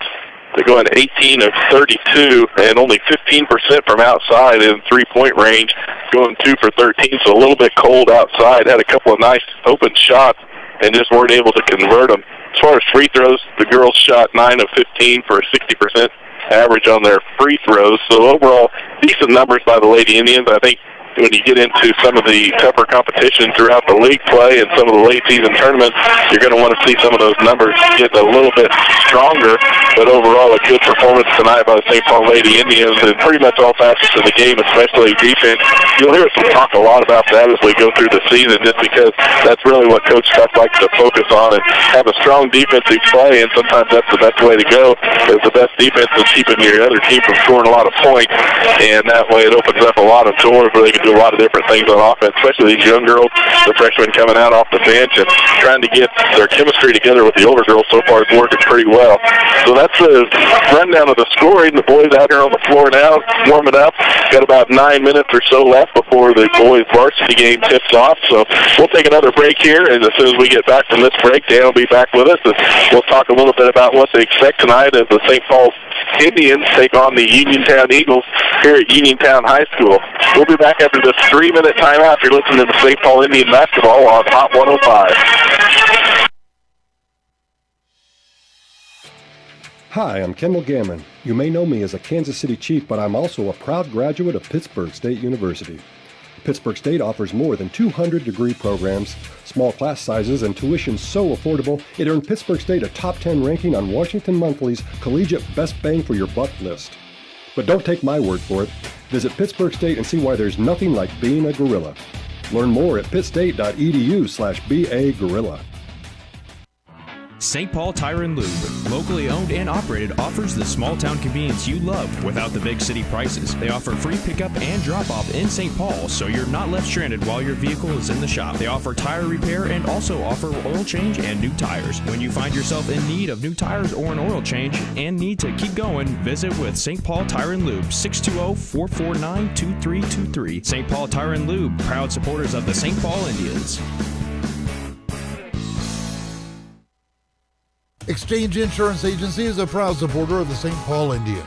Give us a call, visit our website, or stop in to let us do the comparison shopping for you and get a free no-obligation quote. Offering all types of insurance, including auto, motorcycle, home, farm, crop, watercraft, life, and health, Medicare supplements, and all lines of commercial or business insurance. Serving the 4-state area since 1964, Exchange Insurance in St. Paul is here to provide you with what you need, want, and should expect from your insurance agency. When the lights come up on Friday and Saturday nights at high schools and colleges across the region, it's often on a field built by Crossland Construction. Many Crossland employees played on those fields and were educated in the schools that are thriving parts of our communities today. Crossland is a proud supporter of area athletics and urges you to be a part of your local school community. Many of the athletes playing today may help Crossland build across our region in the future. Check out career opportunities at Crossland.com. Crossland Construction, build you. You and your family deserve the highest level of quality care. Whether a minor sprain or a major injury, our nationally ranked orthopedics and joint replacement program will get you back in the game, on the dance floor, or on the walking trail in a matter of days, not months. For more information, visit our website at www.labettehealth.com. At Labette Health, we center around you.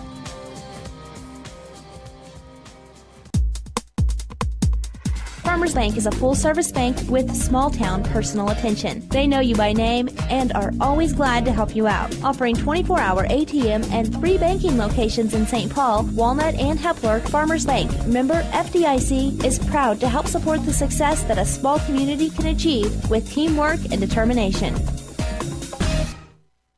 Let's get back to the game on your home for St. Paul Indian Sports. Hot 105. Hold up back to Uniontown 10, but Danville alongside Mike McCracken. At our Ritchie Pharmacy pregame show prior to the boys' game here.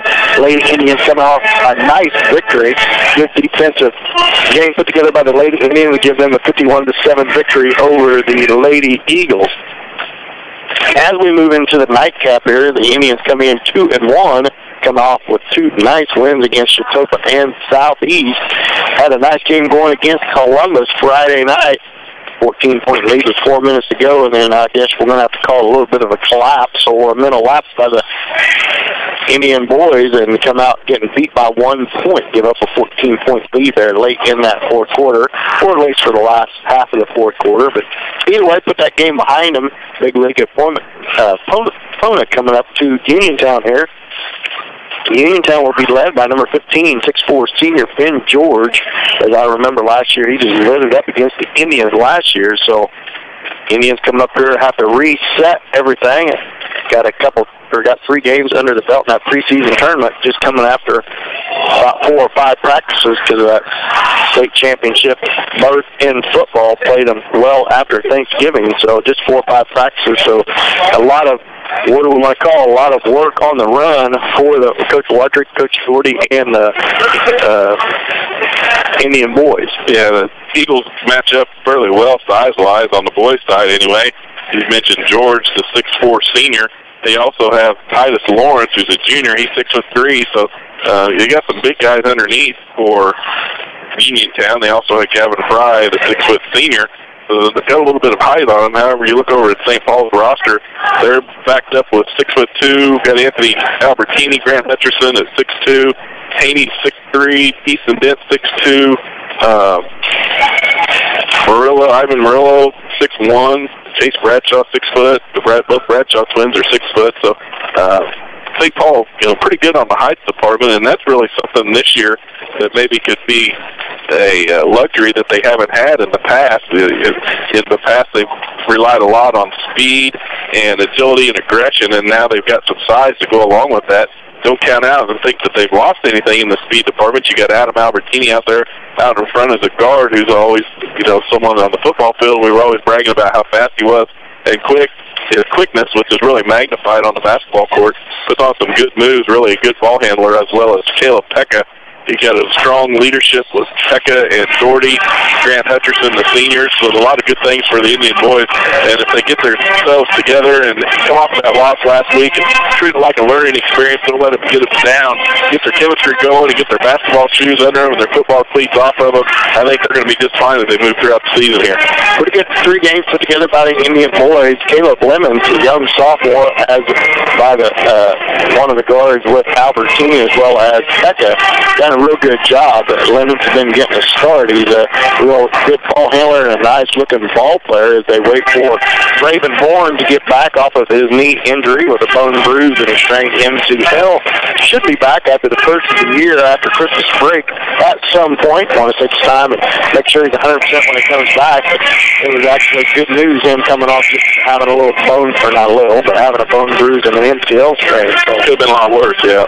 Wait for senior Raven Bourne to get back here after the first of the year, so Lemons and Albertini is going to have to man the ship as far as the guards position as well as Pekka. Pekka just has for the size that Caleb Pekka is, I just can't brag enough on him since last year even, is how much presence under the basket he has on rebounding. He just does a heck of a job. He seems to have a knack to be able to get position and get a lot of rebounds. So, and that's pretty good asset for the Indians. He's a lot stronger, too, I think, this year than what we saw last year. He spent a lot of time in the weight room and put on some weight and some strength as well. Some people call that the garbage man when they sit underneath the basket and clean up the garbage. Well, I don't care what you call it. I don't care either. Rebound. It doesn't matter. As they finish their warm-ups here, we're going to take another short break and come back from that break. We're going to have starting lineups for each team. We'll be back after this 1-minute timeout. So it's St. Paul basketball on Hot 105. Richie's Drugstore in Erie has been serving the area since 1883 with a strong belief in providing customized care and doing more than just filling prescriptions. Pharmacist Morgan Bunton is now taking appointments for free consultations and sign-up assistance for Medicare Part D prescription plans that will fit your needs. Open enrollment begins October 15th and ends December 7th. Even if you're in a current plan, let Richie's help you determine if there's a better plan to cover your unique needs and prescriptions. Call or stop by Richie's today on the corner of State and Main in Erie. The Exchange State Bank is proud to be a member of the St. Paul community. The Exchange State Bank has served the area since 1914 and is committed to go the distance for you. A full-service bank, they offer savings, checking accounts, loan certificates of deposit, and more. They also offer competitive rates on loans and investments, all while giving you the kind of personal service you won't find at bigger institutions. Visit with Bob Schonifer at Exchange State Bank in St. Paul, member FDIC, proud sponsor of the St. Paul Indians. Let's get back to the game on your home for St. Paul Indian Sports. Hot 105. Welcome back to Uniontown, Kansas. As St. Paul finished their warm-ups here, and 8 minutes are on the clock.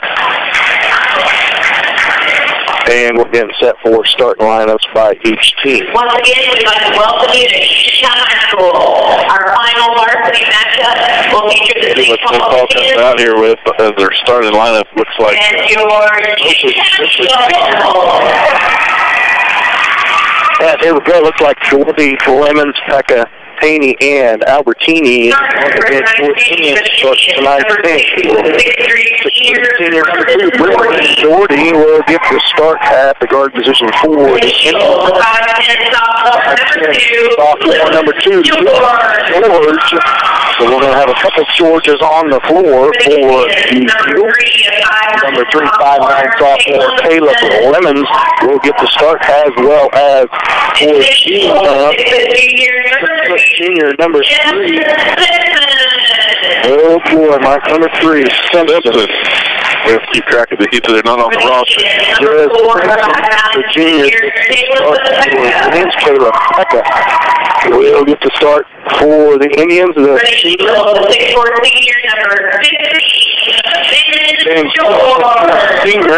he will be the anchor for the Uniontown. Number 3 is 6'3" junior Kenny Haney, who's been shooting the ball well for the Indians.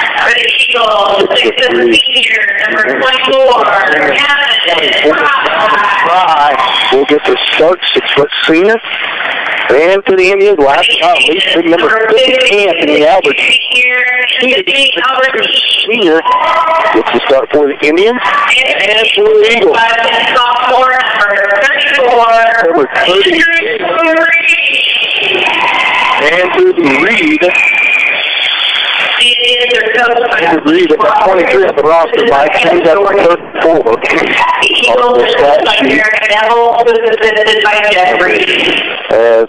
There's only 8 people on the roster that has numbers by them, so you're going to have to bear with us as we try to figure out if any subs come in that's not on the roster, as the rest are freshmen and their own seniors, so we'll have to see.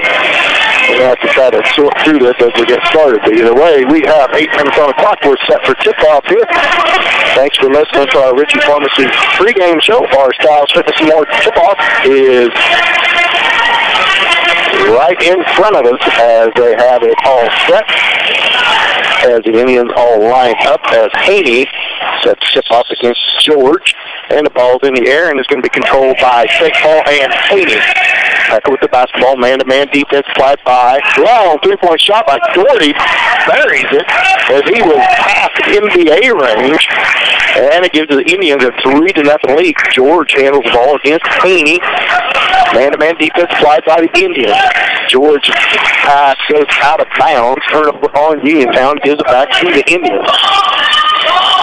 7:40 to go in the first quarter, just underway. Indians lead 3-0. Caleb Pekka with the ball, feeds it to Doherty. Doherty guarded out there by Number 3, Simpson.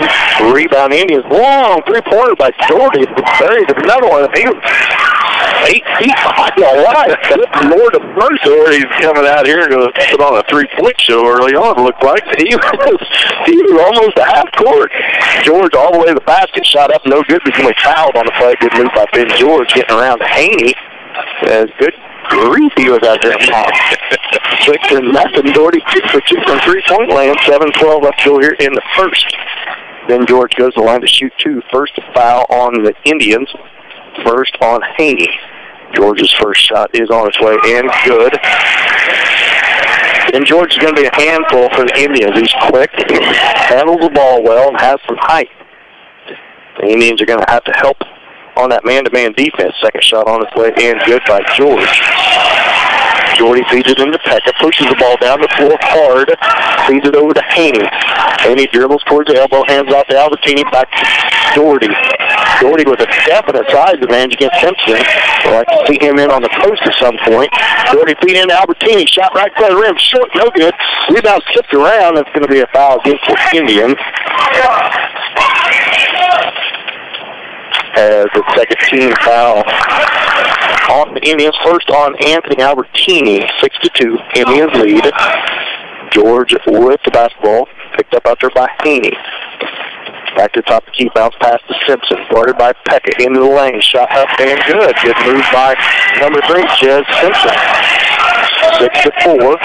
Uniontown within 2. Haney drives the baseline, and it's going to be a foul on the baseline. And that's going to be on number 3, Jez Simpson, the junior. Haney sets the ball in play for the Indians under the basket. 6:33 left to go here in the first. Gets it into Lemons. A long three-point shot by Lemons, and he gets it. Lemons going to try and keep up with Doherty. Indians are 3 for 3 for three-point land. You live and die by that 3. Indians shoot hot so far. George, top of the key with the basketball between the legs, gives it off to Simpson.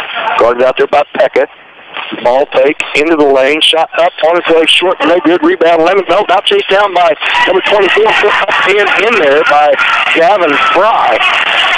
9-6, Indians lead. Lemons with the basketball, feeds it back to Doherty. He'll be up by the, now he drives into the lane, all the way into the lane, shot up, no good, tipped around, ball's on the floor, loose, and it's chased down by the Eagles. Chased down by Fry. Fry feeds it head, gets out of bounds by Pekka. As the Indians working hard, and Albertini had a good look at the basket on the good ball movement. Penetration by Doherty as he missed his shot. Albertini tipped that ball around, couldn't quite get the handle on it. George with the jump stop at the right elbow, feeds it out to Fry. Fry picked up out there by Albertini. Hands it off to Luke George as they run the weave. Down in the corner, Luke George with the basketball, guarded by Lemons. Up top to Fry, fakes the three-pointer.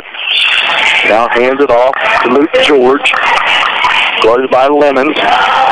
And into the lane he goes, layup, no good. Rebound, Lemons. 5:15 left to go in the first. 9-6. Indians lead by 3. Into the corner to Haney. Haney, small fake. 15-footer, long, no good. Rebound, Simpson for Uniontown. He pushes the ball all the way down the floor. It's going to be a foul on the floor. It's going to be on Pekka, I believe. It'll be the third team foul on the Indians. Then that is going to be on Caleb Pekka, his first. Third on the Indians. The Indians lead 9-6. Luke George with the ball, feeds it into Ben George. I think they're going to call a push on George. Albertini is second as Easton Dent makes his way into the game. That's who George was pushing on, and they called it on Albertini. Albertini comes to the bench wondering what he did. Good move and good play on the inbound, and the Indians let Jed Simpson right into the lane and gets the layup. 9-8, Indians up by 1. Pekka with the basketball, feeds it off to Doherty. Doherty crosses over into the lane, feeds it to Dent. Dent's little 10-footer blocked by Ben George. George back down the court. Spin right in front. Shot altered by Dent. Rebound Pekka. Pekka pushes the ball down the floor for the Indians. Layup good. and it's a block and one. So that'll be a foul on number 2 to Luke George, as Kayla Pekka will go to the line and try to complete the three-point play, as he gives the Indians an 11-8 lead. 4:27 left to go in first. Indians lead 11-8. Pekka really went up strong towards the basket there and didn't let Luke George get in his way.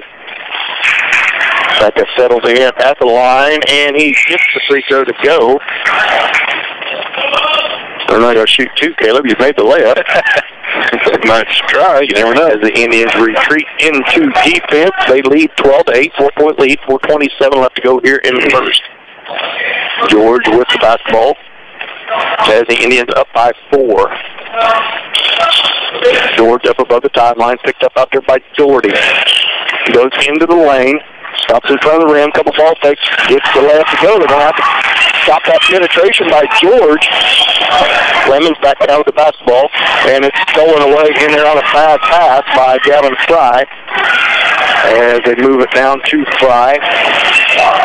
15-foot shot on the way, no good. And it goes out of bounds and back to the Indians. Indians lead 12-10, up by 2. 3:53 left to go here in the first. Pekka with the basketball. Comes across half court.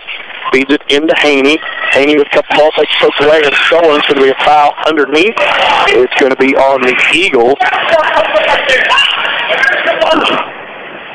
That foul's on Reed. That'll be the third team foul on the Eagles. First on Reed. As Adam Albertini into the game for the Indians, looking for somebody to get open. Feeds it up top to Pekka. Pekka skies and brings it down, swings it to Lemons at the right wing, into Haney. Haney turn around right front, now he tries to dish it to Kent and throws it away. Haney had a little funny shot, pass on it. Right back down comes in George. Indians clinging to a 2-point lead, 12-10. George into the lane, feeds it out to Simpson. Three-pointer on the way, short, and it's going to be out on the Indians. Dent couldn't reel that in off of Dent, goes out of bounds, stays with the Eagles. Sherman with the ball for the Eagles. Feeds it into Fry against Dent. Turnaround shot short. Rebound, Adam Albertini. Albertini pushes the ball across half court. Gets it poked away for a second. Recovers. Gets it to Pekka. Pekka crosses over to Adam Albertini. Back to Haney. Haney shot from the free throw line. Long, no good. No rebounders for the Indians. Rebound Simpson for Uniontown. That ball goes out of bounds off a white off of Uniontown. It'll go back to the Indians. Doherty checks in for the Indians for Haney. 12-10, 3:01 left to go in the first. Pekka, Albertini, Lemons, Doherty, and Dent in the game for the Indians. Albertini stands at left wing with the basketball. Feeds it to Lemons. Lemons feed inside the Dent. Dent against George. Puts the ball on the floor. Turnaround shot. Good shot by Ethan Dent against Ben George. 14-10. Indians lead by 4. 2:41 left to go in the first. Doherty on George out here at the left wing. George dribbles to his left. Feeds the ball back to Fry. Fry feeds it to the elbow to George. Underhanded shot, no good. Feeds it up, then George, three-point shot on its way, good. 14-13, Indians up by 1. Albertini with the ball, 2:18 left to go in the first. Albertini into the lane, floater on the way, good. Adam Albertini gives the Indians a 16-13 lead, 2:10 left to go in the first. Then George with the ball guarded by Doherty. Crosses over into the free throw line, bounce pass into Fry, behind the basket, no good. Doherty with the rebound. Doherty pushes the ball up the floor, all the way in the lane, dish to Pekka, Pekka in traffic, out to Albertini, three-point shot, Adam Albertini, good. Albertini buries a three to the right wing. 1:47 left to go in the first. 19-13. Indians up 6. Uniontown almost loses it. Now a three-point shot by George from the corner. That's Luke George, the 5'5 sophomore. He answered with a three of his own. Now Lemons with a three right down the court. Rebound Pekka. Turnaround shot good. And it's going to be a jump ball on the block by George. And possession arrow goes towards the Eagles. Fast game. here in Uniontown. 1:28 left to go in the first. 19-16, Indians up 3. Uniontown with possession of the basketball. Good watch Neeson Den underneath the basket offense against Ben George. He's really fighting, doing a lot of work down underneath, and he was able to score on that last possession. Good job by Easton. Ben George with the basketball, guarded out there by Doherty. Up above the timeline. He feeds it back to Sherman. Sherman to Fry. Fry sets, gives it back to George. Uniontown looks to go for the last shot here in the first quarter. 1 minute left to go. George gives a couple ball fakes. Feeds it off to Reed. Reed to Luke George. George holds the ball over his head above the timeline. Lemons gives him a lot of room. 48 seconds left to go. Now the count's on. Now he gives it up to Ben George. Look for him to clear it out. Look for George to go at the basket here with not much time left. Indians need to sag off of this a little bit and help Brendan Doherty on Ben George, because eventually here he's going to end up the ball in his hand. Fry with the basketball. Now Doherty doesn't let Ben George get to the passing lane. Now Fry has it. Now almost stolen away by Albertini. Now down the corner to George. Luke George. 10 seconds left to go. Let's put the foul on the case to Lemons. Luke George. I think Paul was doing a really good job on defense there. Did that foul finally with 9 seconds left. 9.7 left to go here in the first quarter. 19-16, Indians lead. Luke George looks to put the ball in play for the Eagles. Feeds it out top to Simpson. Now back to Ben George. 8 seconds. Move on Doherty into the lane. Turn around 15 footer. Off the rim, no good. Rebound Albertini. And half-court shot at the buzzer, no good. So after 19-16, Indians up by 3. We'll be back after this 1 minute timeout with St. Paul basketball on Hot 105. Jerry and Kevin Winter, along with the entire crew at KW Trucking, are proud to bring you this broadcast of the St. Paul Indians. KW Trucking specializes in heavy equipment and heavy truck repair, late model rebuilding, and body work from large trucks down to cars. They also have a full-service machine shop and a great selection of both used cars and trucks. See Jerry or Kevin at KW Trucking or call 449-2763. Prairie Mission Retirement Village in St. Paul provides services to people in their retirement years. Prairie Mission meets a wide range of needs, from healthcare to assisted living and independent living apartments to elderly daycare services, including transportation. With our 7 to 7 dining, residents get up when they desire, eat when and what they want, and continue to live a full and happy life. Your family deserves the best in retirement care, so give Prairie Mission Retirement Village a call today for more information at 620-449-2400. Or visit them at 242 Carroll Street in St. Paul. Let's get back to the game on your home for St. Paul Indian Sports. Hot 105. Welcome back. 19-16, Indians up by 3. They start the second quarter with the basketball. Brendan Doherty with the ball behind the back dribble. Crosses over. Kicks out to Lemons. Lemons to the elbow. Back out to Doherty. Doherty, the long three-point shot again. Off the backline. No good. Hooks around and controlled by Uniontown. That knocked out of bounds off of Uniontown. So go back to the Indians. Adam Albertini caused that turnover as Uniontown had the rebound secured. Pekka with the basketball, guarded by George. It wouldn't be a bad one to post up, too. He's got a height advantage on Luke George. Doherty in the free throw. Good pass again. Left good and one. Nice give and go from Doherty to Dent. Dent scores. And a foul on Luke George, the 5'5 sophomore. Fourth team foul on the Eagles. Second on George as Fry will come in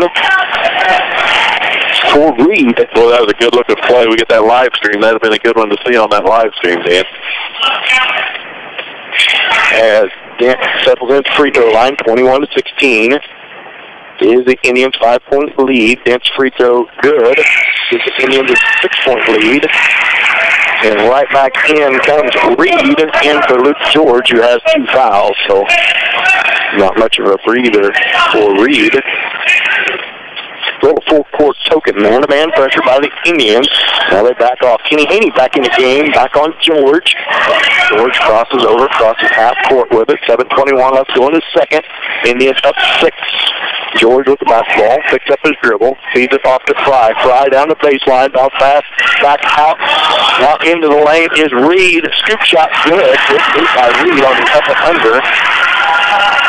Indians defense gives away to Reed, and it cuts into a 6-point lead. Albertini, there's a shot partially blocked as he jump stops in the center of the lane. George back up down with the basketball. Simpson, cross-court pass, into the lane, goes number 20, shot on the side, no good. Easton Dent with the rebound. That was Schumann with the shot. Pepper pulls up at the right wing, picks up his dribble, gives it to Adam Albertini. Albertini backs off. Long three-quarter by Albertini off the boards, no good. Kenny Haney with the rebound. Feeds it back into Albertini. And it's going to be fouled by Ben Cooper. He goes to the rim hard. And Albertini will go the line to shoot two. I believe that's going to be on Ben George, number 15. 16 foul on Uniontown, first on George. 6:23 left to go in the first half, 22-18. Indians lead. Albertini's first shot hard off the back iron, no good. Looks like Uniontown went into a little bit of a zone there on that defensive possession. That's going to be a violation on 40. As he gets into the lane too early, lost his balance, so that's going to negate the free throw made by Albertini. So the Indians are going to cling to a 4-point lead. George with the basketball, guarded by Haney. 6:21 left to go in the first half. 22-18, Indians lead. He crosses over, picked up now on the switch by Doherty. Screen set now by Fry. Jump stop, George couple ball fakes. Gives it back out to Reed. Reed in the lane, shot on the way, good, and foul. Reed's got a pretty good move towards the basket. Reed just 5'10" sophomore, but doing a good job using the size, and he got the move and the foul, and that foul on number 15. Easton Dent, his first team foul. Number 5, it's long and no good off of Haney's knees, and Uniontown got to carry them. So they got a chance to tie or take the lead here. As the ball goes into Simpson's hands as they start this weave again, blocked by Haney, rebound Dent. Albertini comes right back down with it, pulls up the right wing, bounce pass over to Peck at the baseline. And he loses it. Now he picks it back up, gets it to Albertini. Shot from the top of the team, no good. Rebound Uniontown. As right back now comes Reed with it, guarded by Doherty. Reed puts a couple moves, gives it to Ben George. Poked away by Doherty from behind. Haney gets it, feeds it ahead to Albertini. Layup, good. That's a good 10 anyway. He's got his hand caught in the net. George recovered, 4-point lead for the Indians, 24-20. 5:09 left to go here in the first half. George guarded by Haney. Feeds it off to Schumann, who feeds it to Fry. Fry back to George, into the lane, spin move, right in front of the rim, shot up, good. He just let George penetrate too much. George right back down, feeds it to Dent, out to Albertini, takes his feet, 3-point shot, long, no good. 40 with the rebound, put back, no good. Gets his own rebound, put back, good. Good hard work by Brendan George on the floor. Need a little more help defense on Ben George here. Haney's got his hands full, 26-22. Feed inside, move on Albertini. Now, steal the ball on the floor, still on the floor. It chases, oh my gosh, it's got to be a foul on number. As it rolls over the top of Dent, that foul is now they're going to convert. Shouldn't be much conversation on that one. That was a tackle. Time red 30. I guess there wasn't a foul. I don't know why not. Coach Walker they called a timeout. Easton Dent had position. Number 24, Gavin Fry, went over the top of him, had Dent pinned down to the ground.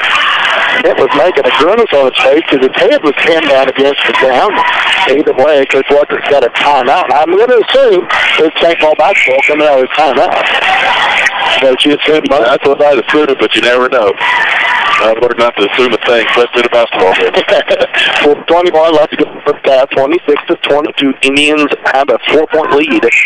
Sometimes even when you think you see it, it didn't happen.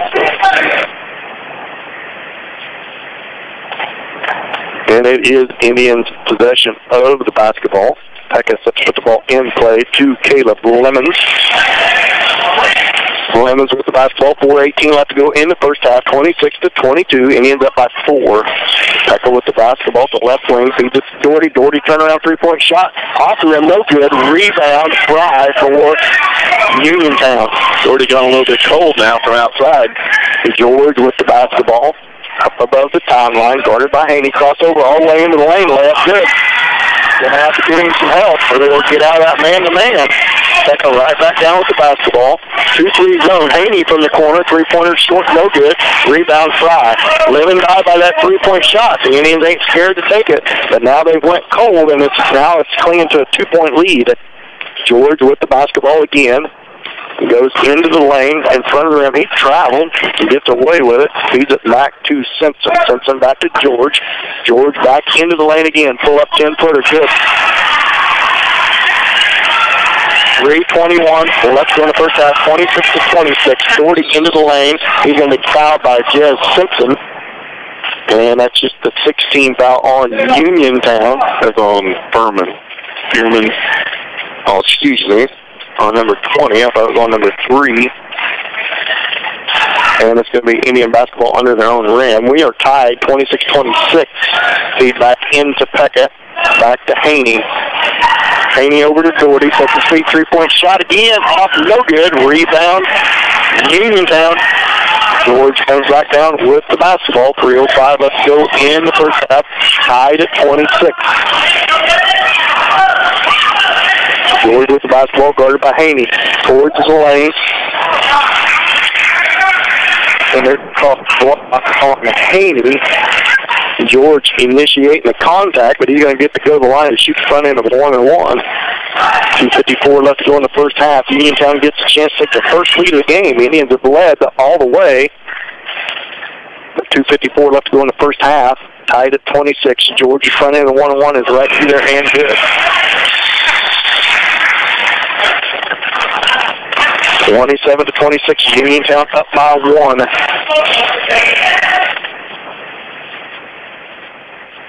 And George settles in for his second shot. It's on its way and good. Caleb Lemons comes back down. Indians out down by 2, 28-26, 2:49 left to go here in the first half. Doherty with the basketball right wing. Feeds it to Pecka. Pecka, three-point shot from the left wing. Long, no good. Rebound, Uniontown. Fry back down with it. Feeds it to Jez Simpson. Simpson guarded by Pecka. Simpson towards the lane, almost poked away. Now Reed has it against Doherty. Crosses over a couple times down the baseline, side the back door pass, no good. Kicked by Lemons, so it's going to stay with Uniontown. They have a 2-point lead. They lead 28-26. Indians 3-point shooting hot at start has went ice cold now. One shot, no rebounds, and Uniontown has crawled back into this game and taken the lead. George with the basketball, count is on, and it's going to be a timeout, Uniontown. With that timeout, we're going to go ahead and take a 30-second timeout. It goes St. Paul basketball on Hot 105. Hi, I'm Kendall Gammon. You may know me as a Kansas City Chief, but I'm also a proud graduate of Pittsburg State University. Pittsburg State offers more than 200 degree programs, small class sizes, and tuition so affordable, it earned Pittsburg State a top 10 ranking on Washington Monthly's Collegiate Best Bang for Your Buck list. But don't take my word for it. Visit Pittsburg State and see why there's nothing like being a gorilla. Learn more at pittstate.edu/BA-gorilla. Let's get back to the game on your home for St. Paul Indian Sports. Hot 105. Welcome back to Uniontown, where Uniontown leads 28-26, 2:16 left to go here in the first half. It's in the second quarter, and Uniontown with possession of the basketball. Sherman with the ball, feeds it in on the back door, shot no good. St. Paul with the rebound. Lemons comes back down with it. 2:08 left to go into the second quarter. Uniontown up by 2. Pekka with the ball at the right wing. Dribbles towards top the key, feeds it back to Lemons. Lemons to Pekka, over to Doherty. Doherty loses the ball on the floor, picks it back up, gets to Pekka, over to Lemons.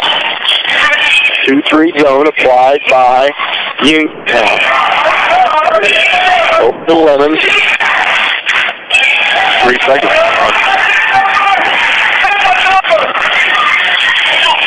Haney, I think so. Could be the only choice. He's the only one in the lane trying to post up. 3 seconds called. 1:41 left to go in the first half. 28-26. Union's up by 2. George with the basketball, guarded by Haney up above the timeline. Feeds it off to the left wing to Sherman. Sherman looking inside, gets it back into George. George makes a move on Haney. Turnaround shot from the baseline. No good. Rebound Doherty. That's going to be a foul on Sherman. Should see Doherty the line shoot 1-on-1. I think that's the first shot that Ben George has missed there in the second quarter. So he knew he was going to be a load and going to be the leader for Uniontown, and he is not disappointed. The Indians are going to have to make an adjustment at halftime on him and make somebody else beat him, as they have stuck to that man-to-man, not very good help. And George has got hot in the second quarter. Doherty goes to the line to shoot the front end of a 1-on-1. 1:21 left to go in the second quarter. Uniontown up by 2. Doherty's first free throw is right through there and good.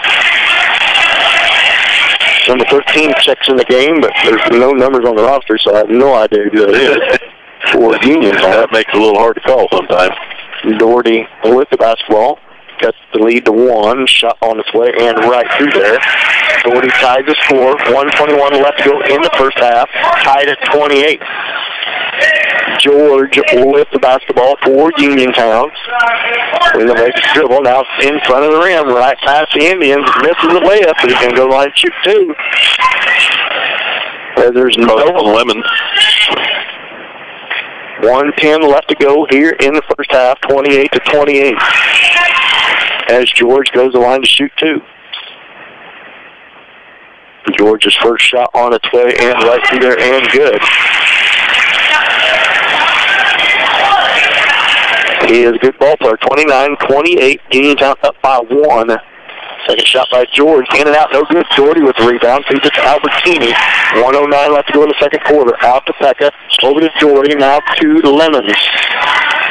Back in zone. Back in zone. Lemons dribbles back to his right. Feeds to Doherty. In the Dent.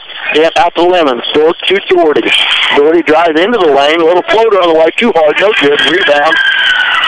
Uniontown. 45 seconds left to go here in the first half. 1-point lead for Uniontown, 29-28. Feed off to number 13. Now over to Fry. Fry holds, guarded out by Dent. They're going to go for the last shot here. 28 seconds. Fry out by half court, guarded by Dent. Gives it to Simpson. Simpson to Reed. 20 seconds, 19. Now feeds it to number 13. Need to face guard George. Doherty lets him get the ball in his hand. 13 seconds, 12. Pekka needs to sag down in there to the free throw line. Now back out. 7 seconds, ball poked away by Doherty. Ball's on the floor. Now George with a 15-foot floater off, no good. Caleb Pekka, another shot, did not get it off. So Uniontown's going to have a 1-point lead here at halftime and lead 29-28. Here at halftime. Stick around for our halftime show. St. Paul Tire and Lube. We'll be back after this 2-minute timeout. You're listening to St. Paul basketball on Hot 105. St. Paul Tire and Lube, locally owned and operated, offers the small town convenience you love without the big city prices. They offer free pickup and drop off in St. Paul, so you're not left stranded while your vehicle is in the shop. They offer tire repair and also offer oil change and new tires. When you find yourself in need of new tires or an oil change and need to keep going, visit with St. Paul Tire and Lube, 620-449-2323. St. Paul Tire and Lube, proud supporters of the St. Paul Indians. Exchange Insurance Agency is a proud supporter of the St. Paul Indians. Give us a call, visit our website, or stop in to let us do the comparison shopping for you and get a free no-obligation quote. Offering all types of insurance, including auto, motorcycle, home, farm, crop, watercraft, life, and health, Medicare supplements, and all lines of commercial or business insurance. Serving the four-state area since 1964, Exchange Insurance in St. Paul is here to provide you with what you need, want, and should expect from your insurance agency.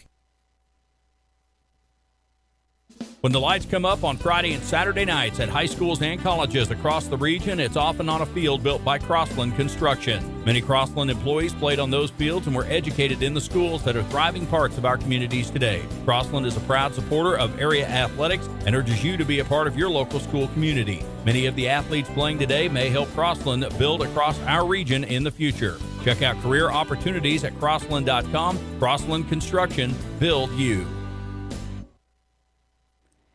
You and your family deserve the highest level of quality care. Whether a minor sprain or a major injury, our nationally ranked orthopedics and joint replacement program will get you back in the game, on the dance floor, or on the walking trail in a matter of days, not months. For more information, visit our website at www.labettehealth.com. At Labette Health, we center around you. Let's get back to the game on your home for St. Paul Indian Sports. Hot 105. Welcome back to Uniontown Campus. Uniontown leads here at halftime 29-28. Riding on the shoulders of Senior St. George, who has 16 of their 29 points. See what kind of adjustment Coach Walters can make at halftime against George, trying to slow him down. You're listening to the St. Paul Tire Analytics halftime show here in Uniontown in a Three Rivers League game where the Indians stick to that man-to-man defense, hot shooting by George. The Indians come out red hot, 42 for 2 from three-point line, way out there on one of them. And then in that second quarter, Clemens also had one, and as well as, I'm not sure who else, Michael Phelps out here in a minute, but cooled off drastically in that second quarter. The Indians never shy about coming down the court, and if they're open, gunning up a three-pointer, but normally not too many rebounds at that point, so it's usually one and done. 29-28. Indians going to have to claw their way back into this one, Mike. That's right. And St. Paul, you know, they like to shoot the ball a lot from outside, but against that tough zone defense that Uniontown's running, they really haven't got a lot of choice. They pushed it inside a couple of times to Easton Dent. Brendan Doherty's done a good job trying to penetrate the lane, drawing a foul, getting over the line. But for the most part, they've shut down the St. Paul inside game with that zone and forced them a little bit. They came out early, St. Paul did, and were really counting on that three-pointer. Doherty started out pretty hot, and so they were going to run with it. So Uniontown said, okay, that's fine, we'll put on this zone. If you want to shoot the three, we'll let you, hoping that they'd go cold. And that's just what happened there in the second quarter. Just weren't able to get anything to fall. Now on the other end of the floor, the big problem's been shutting down Ben George, and it hasn't been a problem. He's been able to shoot from outside. He's put a lot of points on the board by driving the lane, so George having a really good game like we knew he would, and that's going to be one of the things in the second half. They're going to have Haney some help on defending George, but if you do that, then they've got some other threats as well from outside. 6:11 left to go here in our St. Paul Tire Loop halftime show, where the Indians trail by 29-28. As we are in the halftime. I think we're doing a cake giveaway. It looks like we're having a cake drawing here at the first night of Uniontown basketball here at the high school. I don't know. I didn't get my cake locked in, but if you did, we might share one on the ride home. Oh, heck yeah. It's hard to win if you don't buy a ticket, though. Well, that's true. Either way, you're listening to the halftime show. When we come back from this next timeout, Mike's going to go over first half stats for us. We'll be back after this 2-minute timeout. You're listening to St. Paul basketball on Hot 105. You and your family deserve the highest level of quality care. Whether a minor sprain or a major injury, our nationally ranked orthopedics and joint replacement program will get you back in the game, on the dance floor, or on the walking trail in a matter of days, not months. For more information, visit our website at www.labettehealth.com. At Labette Health, we center around you.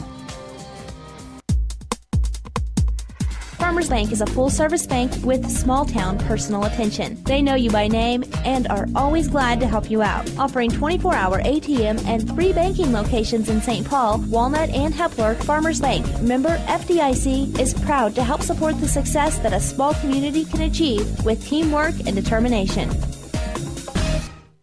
Richie's Drugstore in Erie has been serving the area since 1883 with a strong belief in providing customized care and doing more than just filling prescriptions. Pharmacist Morgan Bunton is now taking appointments for free consultations and sign-up assistance for Medicare Part D prescription plans that will fit your needs. Open enrollment begins October 15th and ends December 7th. Even if you're in a current plan, let Richie's help you determine if there's a better plan to cover your unique needs and prescriptions. Call or stop by Richie's today on the corner of State and Main in Erie.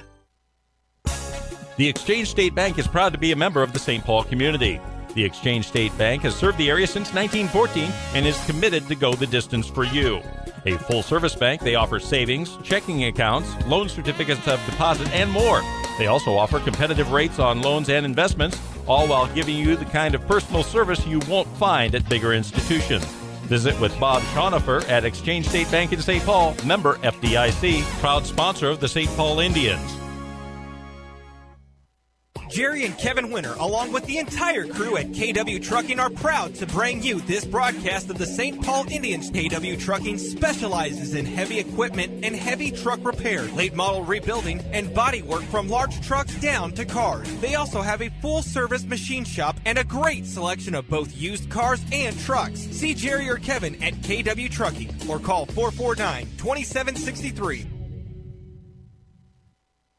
Let's get back to the game on your home for St. Paul Indian Sports. Hot 105. Well, welcome back to Uniontown, Kansas, where Uniontown leads by 28-20. Union leads by 29-28 over the St. Paul Indians. Here at halftime as the Indians come back out of the locker room. Mike, what do you got for first half now? Yeah, look at the first half stats. Like I said earlier, Brendan Doherty came out of off the tip-off, the opening tip, and started launching threes, and it looked like he was going to have a good night from the three-point line. Went cold in the second quarter, but he ended up leading all of St. Paul scores with 10 points in the first half so far. Brendan was 2 of 5 from outside the three-point line. He also had a couple of free throws. He was perfect from the free throw line, so that helped him out a little bit. Had 10 points in the first half. Next was Adam Albertini, who had 7. Easton Dent had 5. Caleb Pekka and Caleb Lemons both had 3 for St. Paul. Overall, St. Paul was only 4 of 13 from behind the three-point line. They were 4 of 5 from the free throw line, so pretty good at the free throw line, relying a lot on the three-point shot and just not able to get them to convert once the game got rolling into the second quarter especially. On the other side of the board for Uniontown, led by Ben George, who leads all players in the game with 16 points. George has really been firing it up from inside. He had 1 three-pointer earlier in the first quarter. Other than that, it's been all inside, and he's missed 1 out of 6 from the free throw line. So 16 points for Ben George in the first half for Uniontown. Andrew Reed and Simpson both have 4 for Uniontown. Luke George has 3, and Gavin Fry with 2. Uniontown is 2 of 3 from outside the three-point line. They haven't really needed them, with George working his way underneath like he has been. Not really been a need for the three-point model. When they have shots, they've been pretty good. It's 2 out of 3. They were 5 of 7 from the free throw line, so Uniontown's really out scoring St. Paul in all areas of the game right now. It's going to be up to St. Paul figure out how to penetrate that zone defense, work the ball inside, try to get some of them high percentage shots. St. Paul, on the other hand, 4 for 13 from three-point land. Uniontown's attempted 3. The Indians have attempted 13. So that just shows you the difference in the game. Yeah. I think if the Indians, they have some height advantage across the board besides George. I think if the Indians, the refs are not scared to call fouls. So if they quit taking those quick three-pointers and get in and work the ball a little bit, I think they could get some calls inside if they work the ball in there. That's hard to do against a good tight 2-3 zone. So it may be that the Indians have to continue to take some three-pointers and hope they eat up from the outside here in the second half. we'll see what kind of adjustments they make here at halftime to cover up Ben George just a little bit better here in the second half and see if they can contain him and hold his scoring down a little bit. Indians started out red hot from the outside, as Mike said, kind of cooled on that second quarter. Never trailed the game until about 2 minutes left to go in the half, and then now they're down by 1 here at halftime, 29-28. We're going to take one more break. When we come back from that break, we'll get you the second half here. You're listening to the St. Paul Tire and Lube halftime show. Sam get alongside Mike McCracken, bringing you the Indian basketball. We'll be back after this 2-minute timeout to the St. Paul basketball on Hot 105. Prairie Mission Retirement Village in St. Paul provides services to people in their retirement years. Prairie Mission meets a wide range of needs from healthcare to assisted living and independent living apartments to elderly daycare services, including transportation. With our 7 to 7 dining, residents get up when they desire, eat when and what they want, and continue to live a full and happy life. Your family deserves the best in retirement care, so give Prairie Mission Retirement Village a call today for more information at 620-449-2400. Or visit them at 242 Carroll Street in St. Paul. Hi, I'm Kendall Gammon. You may know me as a Kansas City Chief, but I'm also a proud graduate of Pittsburg State University. Pittsburg State offers more than 200 degree programs, small class sizes, and tuition so affordable it earned Pittsburg State a top 10 ranking on Washington Monthly's Collegiate Best Bang for Your Buck list. But don't take my word for it. Visit Pittsburg State and see why there's nothing like being a gorilla. Learn more at pittstate.edu/BA-Gorilla.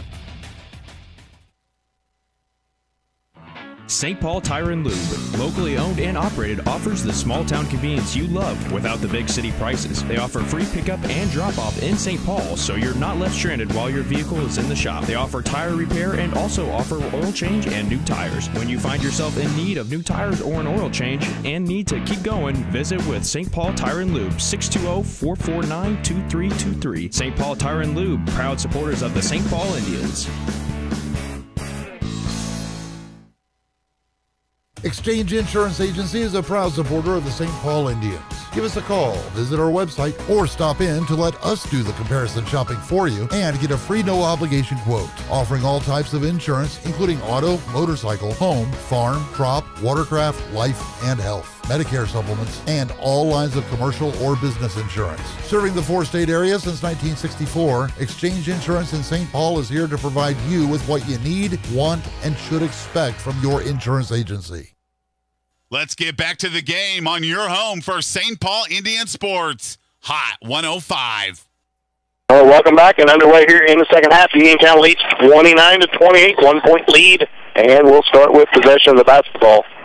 Luke George starts with the ball at the top of the key. Look at this, Mike. A little matchup, a little face-up. Yep. One on man-to-man against George, and the rest of the Indians teams in a zone defense. So see how Uniontown adjusts to this. Fry inside against Haney in traffic. Tied up by Doherty. Now the ball's on the fourth side. Oh, they're going to call a foul on Haney. And that's going to send the side of the line to shoot two. And that was a weak whistle. And they're going to send Fry to the line as Haney had a good block. And the ref wasn't real sure he wanted to call it, but I guess he tweeted on his whistle, so he had to. And he just picked up his third foul as Fry misses his first shot.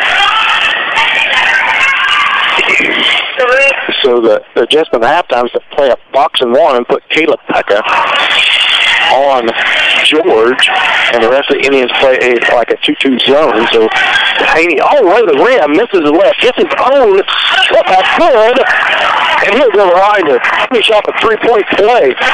Well, I think they made Kenny Haney mad because he came down there with some purpose, and he went right to the basket, got his own rebound, put her right back there. Well, if I was right, Haney was scoreless in the first half, wasn't he? Right, yeah, he didn't have any in the first half. Second foul on Ben George, first on Uniontown this half. Haney's free throw on the way. Short rebound. Anthony Albertini. Put back no good. Rebound 40. Put back good. Indians out to a 32-29 lead. As Pecky immediately picks up George in the box and one. The Indians are going to make somebody else try to beat him as they try to work. See how the Uniontown adjusts to this. As Pecca's going to have his hands full chasing George around here. Shot on the way by George, Luke George, and he makes the 15-footer. Gets the lead to 32-31. Doherty against Fry. Boy, he needs to post him up. He definitely has a height advantage and a quickness advantage. Albertini hands it back to Doherty, back up to Lemons. Lemons into the lane, right center of the rim. Layup altered by George. Rebound Pekka. Doherty, three-point shot on the kickout. No good. Rebound tipped around, controlled by Reed for Uniontown. Gets the ball off to George. George dribbles against Pekka. Now around to the right. Picked up out there by Doherty. Knocks out of bounds, and George lost it out of bounds. Turnover on Uniontown. 6:20 left to go in the third. 32-31. Indians up by 1.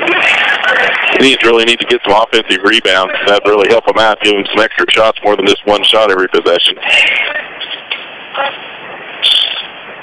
St. Paul with the ball. Pekka with the basketball. With man-to-man applied by Uniontown. Haney feeds it to Lemons. Lemons now lobs it in, tries to get it to Albertini. Out of bounds by Reed. It'll stay with the Indians under their own basket. 6:02 left to go in the third. Indians up by 1. Haney with the basketball, looking for somebody to get open. Still looking. Now back feeds it across the sideline to Pekka. Now to Lemons. Lemons down the baseline to Haney. Haney against Luke George. Back up to Lemons. Lemons top the key over to Doherty, guarded by Fry.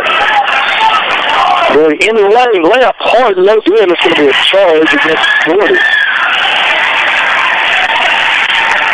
Hard into the lane. Nothing wrong with that drive. I wouldn't mind seeing Doherty try to post up on the block against Fry. Doherty's got 4 inches on him. 32-31. Indians up by 1. Just a first foul on Brendan Doherty. Second on the Indians. George now Fry. Now put away by Doherty.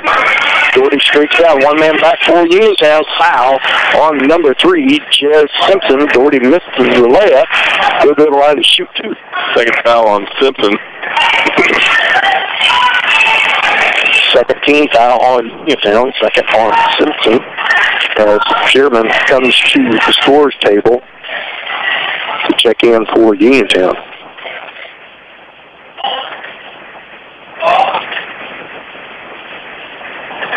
Doherty goes to the line to shoot 2. And Coach Watrick was asking if the Uniontown player had his hand in the net.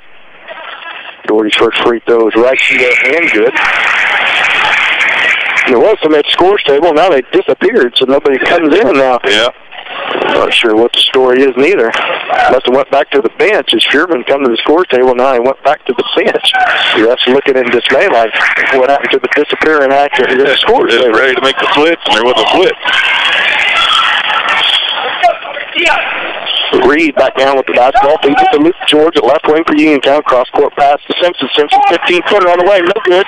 Rebound, tipped around. Controlled by George under the basket. And put back to no defensive rebounding for the Indians. George fight hard for the ball. 1-point lead for the Indians. Haney shot top of the key. Short, no good. Rebound, Uniontown. Ball on the floor here for a minute. Now turnover on Uniontown. Gets it back to the Indians. Simpson turns the ball over. Indians up by 1. 5:06 left to go here in the third quarter. Indians 34, Uniontown 33. Pekka with the basketball. Feeds it to Albertini at the left baseline. Now to Pekka. Now they're back to a zone by Uniontown. And now inside to Doherty. Doherty leaves it out of bounds himself. Turnover on the Indians. Gives it right back to Uniontown. 4:47 left to go here in the third. 34-33. Indians up by 1. Uniontown with the basketball. Jess Simpson with the ball. Back up top to Simpson. Back to George. George thought about the 3. Passed up on it. Simpson over to Reed. 3-point shot by Reed. Off the rim. No good. Rebound Pekka. Pekka pushes the ball on the floor. 2-on-2. And all the way to the rim.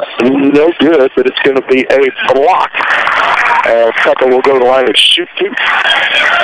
Simpson did his best to get position there as Pekka drove in. Just get his feet set. Pekka did a good job of altering his as he went off the air. He seen Simpson down there, but he kind of slipped to the right. Maybe the reason he missed the layup.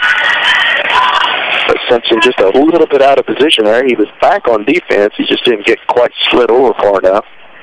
As Dent and Albertini comes to the scores table. And now Sherman comes in for Uniontown.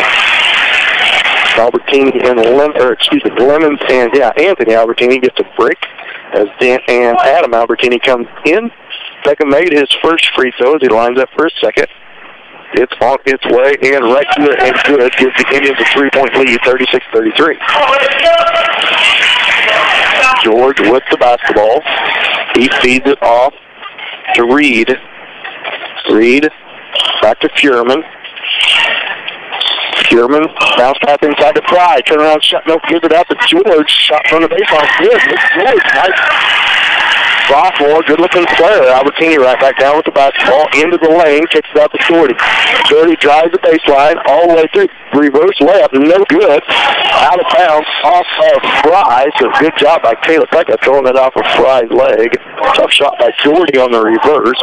Indians back to just a 1-point lead. 3:58 left to go here in the third. Albertini under the basket with the basketball, looking to get it in. Feeds it out top to Dent. Dent feeds it over to Pekka, right wing. Pekka feeds it to Doherty. Doherty, long 3-point shot. Good. Maybe Doherty will heat back up 39-35, 4-point lead for the Indians. George feeds it back to Reed. Reed over to George. Luke George. With George Albertini on him, kind of like a 2-2 zone, a box and one. Indians threatening another shot by Luke George as he has picked up the hot hand, younger brother, I would assume, but then George. 2-point lead for the Indians, 39-37. 3-point shot by Albertini, good. Adam Albertini plays a 3. Timeout. Coach Wadrick, 30-second timeout. We'll be back after this 30-second timeout. This St. Paul basketball on Hot 105. Richie's Drugstore in Erie has been serving the area since 1883 with a strong belief in providing customized care and doing more than just filling prescriptions. Pharmacist Morgan Bunton is now taking appointments for free consultations and sign-up assistance for Medicare Part D prescription plans that will fit your needs. Open enrollment begins October 15th and ends December 7th. Even if you're in a current plan, let Richie's help you determine if there's a better plan to cover your unique needs and prescriptions. Call or stop by Richie's today on the corner of State and Main in Erie. Let's get back to the game on your home for St. Paul Indian Sports. Hot 105. Well, welcome back. 3:14 left to go in the third. 42-37. Indians up by 5. Uniontown with the basketball. Reed feeds it off to Luke George, left wing, back up top to Reed. Over to the right wing to Sherman. Sherman cross court pass, tipped around. Dent has it. Feeds it ahead to Lemons. It shows it away to Sherman. A push by Lemons, but no call. Now still by 40. Getting left-hand layup. Good. Boy, that should have been a foul on Lemons because he shoved Sherman. 2:48 left to go in the third. 44-37. Left wing to Sherman. Back up top to Reed. Now to Sherman. Sherman. Tipped away by the Indians. Now Fry with it. Goes in right. Tipped away by Albertini. Albertini feeds it ahead to Lemons. Layup. Left hand. Good. Oh, a foul on Lemons. I didn't see it, but maybe his feet got tangled. That would be 37. Maybe it's the only thing I can figure. 3:30 left going to 30. Indians up by 7. 44-37. As Sherman with the ball feeds it over to George. George back up top to Sherman. Now back over to George. George dribbles to his left. Can't cut him off. Double team down in the corner. With a foul on the double team. Yes, call a foul if you get into traffic and you reach at all. They call that on 10th. That's his second. Then got that team foul number 3. 3-point shot from the corner. Long, no good. Doherty with the rebound. 2:10 left to go in the third. Now feed to Lemons. Back to Doherty. Doherty thought about the 3. Pass up on it. Give it to Albertini. Albertini over to Pekka. Pekka back up top to Doherty. Doherty against Sherman. Couple ball fakes. Dribbles in the lane. Kicks it out to Lemons. Lemons puts the ball before he gets back to Pekka. Pekka feeds it back to Lemons. 3-point shot for the back. To Lemons. In and out. No. Feeds it back to Ben George. George feeds it off to Sherman. Tipped away by Albertini.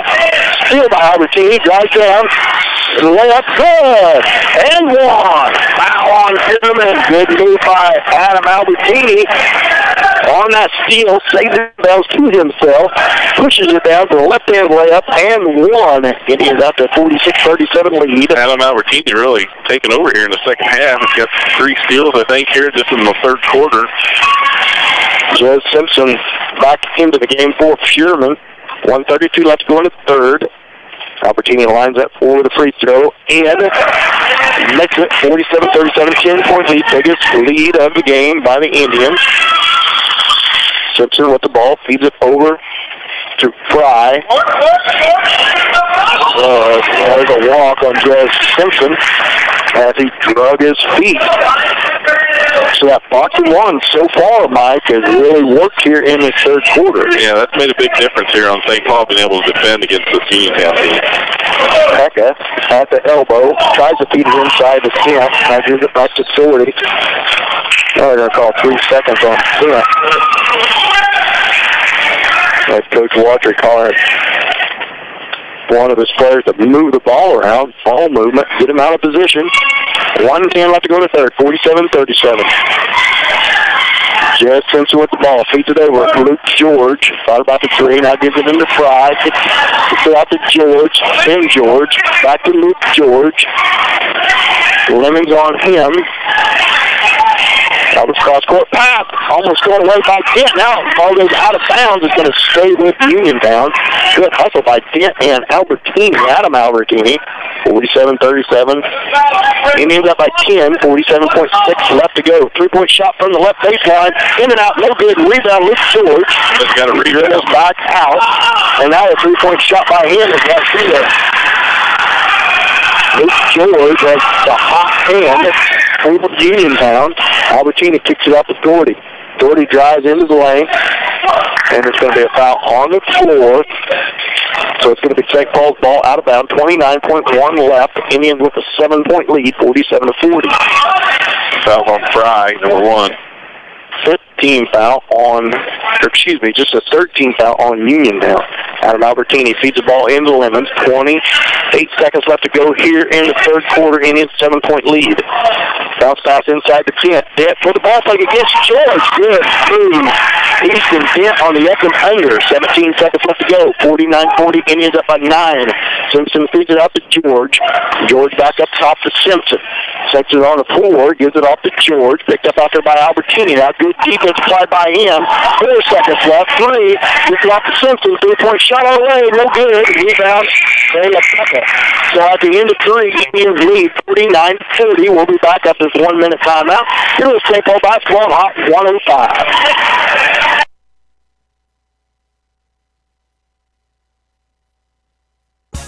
The Exchange State Bank is proud to be a member of the St. Paul community. The Exchange State Bank has served the area since 1914 and is committed to go the distance for you. A full-service bank, they offer savings, checking accounts, loan certificates of deposit, and more. They also offer competitive rates on loans and investments, all while giving you the kind of personal service you won't find at bigger institutions. Visit with Bob Schonifer at Exchange State Bank in St. Paul, member FDIC, proud sponsor of the St. Paul Indians. Jerry and Kevin Winter, along with the entire crew at KW Trucking, are proud to bring you this broadcast of the St. Paul Indians. KW Trucking specializes in heavy equipment and heavy truck repair, late model rebuilding, and body work from large trucks down to cars. They also have a full-service machine shop and a great selection of both used cars and trucks. See Jerry or Kevin at KW Trucking or call 449-2763. Let's get back to the game on your home for St. Paul Indian Sports. Hot 105. Well, 1 quarter left to play for the St. Paul Indians boys, and that's going to be a kick on Uniontown as we start the fourth quarter. 49-40 Indians lead. Indians with the basketball. Indians up by 9 to start the fourth. Feed it into Albertini from Lemons. Now back to Lemons. Reed Fry picks him up. Haney up top to Albertini. Albertini 3-point shot. Short, no good. Rebound, Uniontown. Reed with the Uniontown. Rebound, feeds it over to Luke George. At the baseline. Picked up by Albertini out there. Cross-court pass to Fry. Now over to Simpson. Shot from the corner, no good. Kicks around. Controlled by Haney. Haney feeds it ahead to Pekka. Got numbers. Pekka all the way to the lane. Layup good. Simpson back down with the basketball. 14 down. Haney 51-50. 34. Reed with the basketball, feeds it to Luke George. George back to Reed, back to George, over to Simpson. Simpson back to Fry. Shot from the corner by Simpson, long, no good. Rebound, Anthony Albertini, feeds it to Adam Albertini. Albertini pushes it down the left side now, pulls the ball back out wisely as Uniontown got back on defense. Lemons at the right wing with the basketball. Feeds it to Pekka. Coach Wattrick Clayton for his team to work the ball around. Adam Albertini with the basketball. Oh, tries to feed to Haney and throws it away. Now George on the breakaway. Started by Pekka, and he missed the layup and can be fouled by Pekka. 51-40, 11-point lead for the Indians. George is going to go to the line to shoot two. That's second on Caleb Pekka. St. Paul really picking up the pace in the second half. A lot more aggressive, a lot more intensity that they're showing, and also taking advantage of the fast break and being able to score off the fast breaks really helped. George at the line, and he misses off the front of the rim. George, Uniontown St. Paul a lot alike and not a lot of depth off the bench. St. Paul maybe with a little bit more. George is not come out of the game yet. Anthony Albertini comes out. Doherty goes back in. Anthony boys logs good minutes, but Indians working hard there underneath the basket. George's second shot on the way, and it crawls over the rim good. Doherty feeds it into Lemons. 10-point lead for the Indians. 6:29 left to go in the game. Lemons to Doherty to Adam. Albertini. Albertini ball fake. Now dribbles back up towards the top of the key. Feeds it over to Lemons. Lemons hands it to Doherty. Over to Pekka. Indians running their own lead, making the Uniontown Eagles work. Doherty to Lemons. Back to Pekka. Pekka to Doherty. Now Uniontown coach calling a defensive play. Pekka with the basketball. Off the court. Cross-court pass to Albertini. Cross-court pass to Lemons. Inside to Pekka. Pekka into Haney. Layup good. Now that's how you move the ball and get a basket. Jill Simpson back down with the basketball for the Eagles. 53-41. 12-point lead. 3-point shot top of the key. Off the rim. No good. Tipped around, controlled by Doherty. Doherty pushes the ball back down the court. Slows it down. Feeds it to Lemons. Now, Mike, I'm going to tell you, I wasn't at that game, but that Columbus game, St. Paul in the same position they're in now, and I guarantee you, they probably learned something from that ball game. Yeah, I think you're right. When you have the lead, there's one thing you want to have the clock to run out, and just like I say that, St. Paul turns the ball over on a bad pass. And Doherty is on the baseline. It's going to be, they're going to call, well, I'm not sure what they're going to call.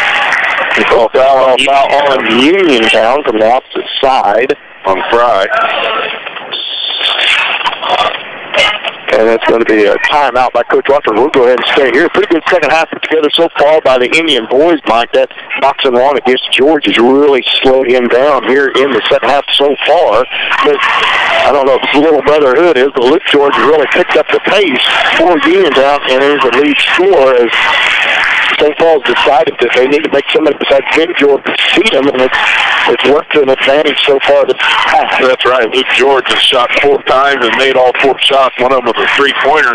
On the other hand, Ben George, the key to the first half for Uniontown, has only taken 1 shot here in the second half. So that boxing one is really being effective. But instead, with Ben George playing all minutes so far in the game, he's got to be running out of gas a little bit, possibly slowing him down. On St. Paul's side, they're really picking up the pace, putting the pressure on, moving the ball around, making Uniontown work a lot more, running that weave offense, moving the ball around, and not taking those long outside shots, being patient, and it's helping them work it underneath.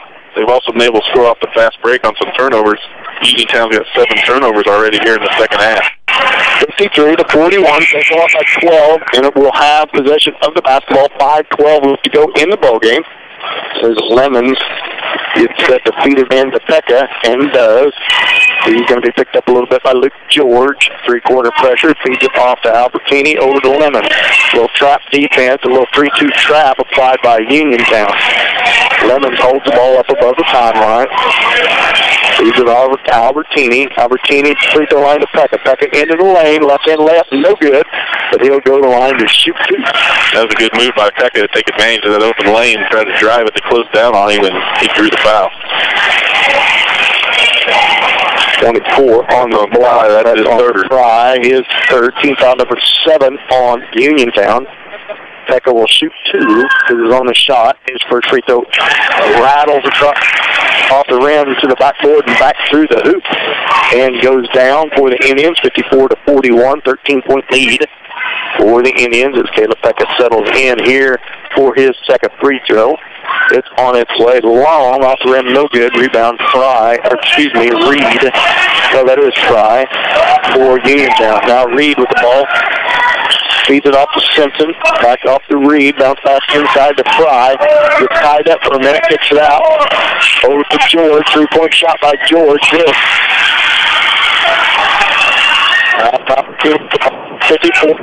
10-point lead for the Indians. Opportunity picked up by George. Haney into the lane. Floater on the way. No good. Fights his own rebound. And that's going to be on Uniontown. It's going to send Haney the line to shoot. Then on the rebound, it's going to be a 1-1. 18 foul on Uniontown. 4th foul on Fry. Haney gets the line, shoots front end of a 1-1. Everybody's set in the lane. 4:21 left to go in the game. 54-44. And Luke George is red hot this half. Yes, he is. Has not missed a shot from the field, I don't believe. Haney makes his first free throw as he settles in for his second shot.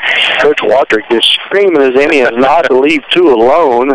He was disgusted after he buried that 3 from the corner. He wants somebody besides the George boys to beat him. Back down comes Simpson. Simpson's right wing feeds it back to Fry. That's a foul on Albertini. The 16 foul, first on Albertini. No, 15 foul on the Indians. It'll be Uniontown's ball under their own basket. Luke George has the ball under the basket. Reed in the corner. Back to Simpson. 3-point shot by him. Long, no good. Rebound Lemon for St. Paul. Cross court. Feeds it ahead to Doherty. Holds the ball over his head. Doherty back above the timeline. Loses it for a minute. Hands it off to Adam Albertini. Cross court pass to Lemon. They need to penetrate into this trap defense a little bit. Haney back to Albertini. And that's going to be a foul. 3 seconds in the lane on Haney.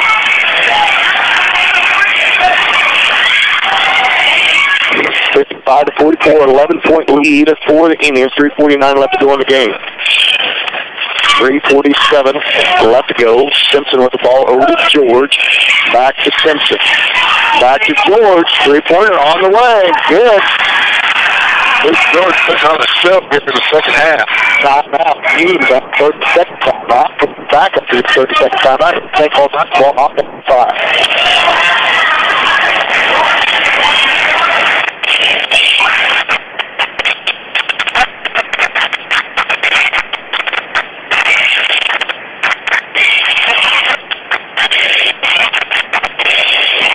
So 55-7, Indians up by 8, 3:35 left to go in the game. Indians with possession of the basketball. How many points did George have? Let me see, they were 15 in the second half. And what did they have at halftime? 29? 29, yeah. So he's got all but, do the math there quick, Mike. He's got all but 2. 3? He's got all but 3. Yeah. He's got all but 3 of the points. Luke George, George had 16 of the 29 in the first half. Luke George. Guess who's got the other 3? Well, I think that, yeah, the other 3. So flip set applied by Uniontown, so we'll see how the Indians do this. Back up ahead to Haney. Haney's left, still good, but he's fouled hard, and it's an intentional foul on number 24, Gavin Fry. So Haney will shoot 2, and the Indians will have possession of the basketball. That'd be 5 fouls on Fry. He'll be out. Not a dirty foul. He's just going hard for the basketball on the breakaway. And Haney will shoot 2, and the Indians will have possession of the basketball, 55-47. I think Haney might have thought he by himself, thinking about trying to duck it, but just went up for the play. He did the right thing. You're right. It is a 5th foul on Fry.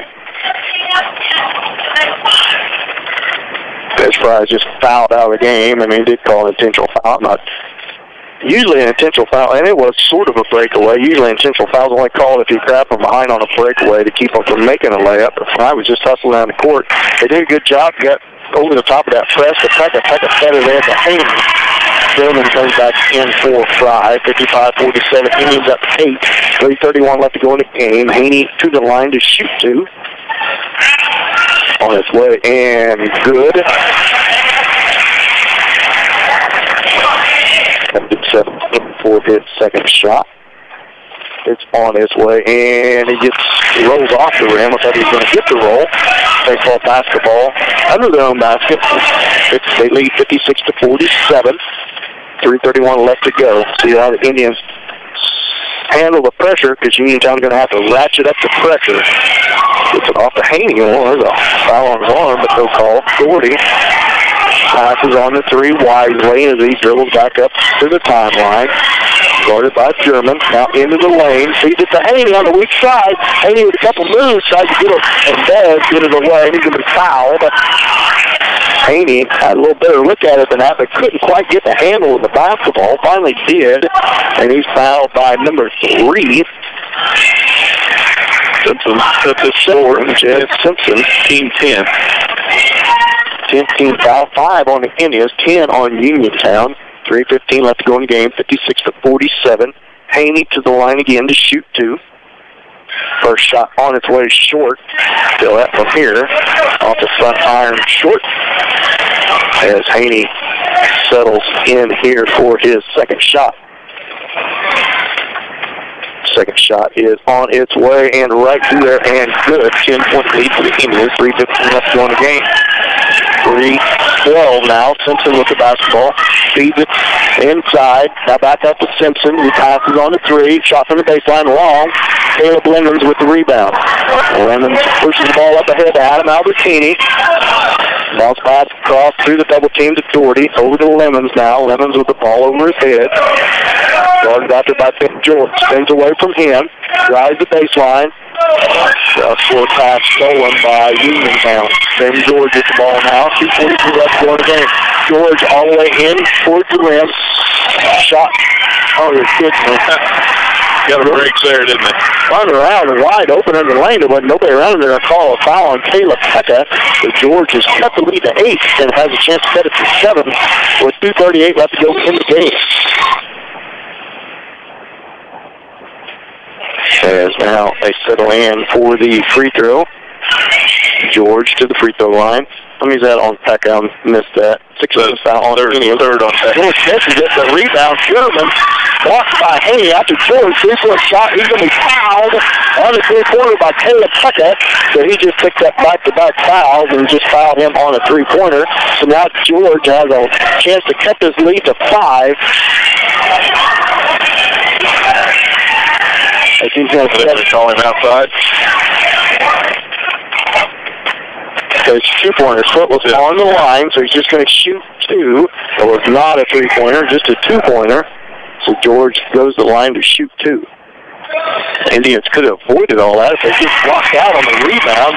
Haney let Sherman get around him. Haney has it. Well, I'm not sure Haney was over there last time, but whoever was on the low block on the opposite side somehow let Sherman in there to get the rebound.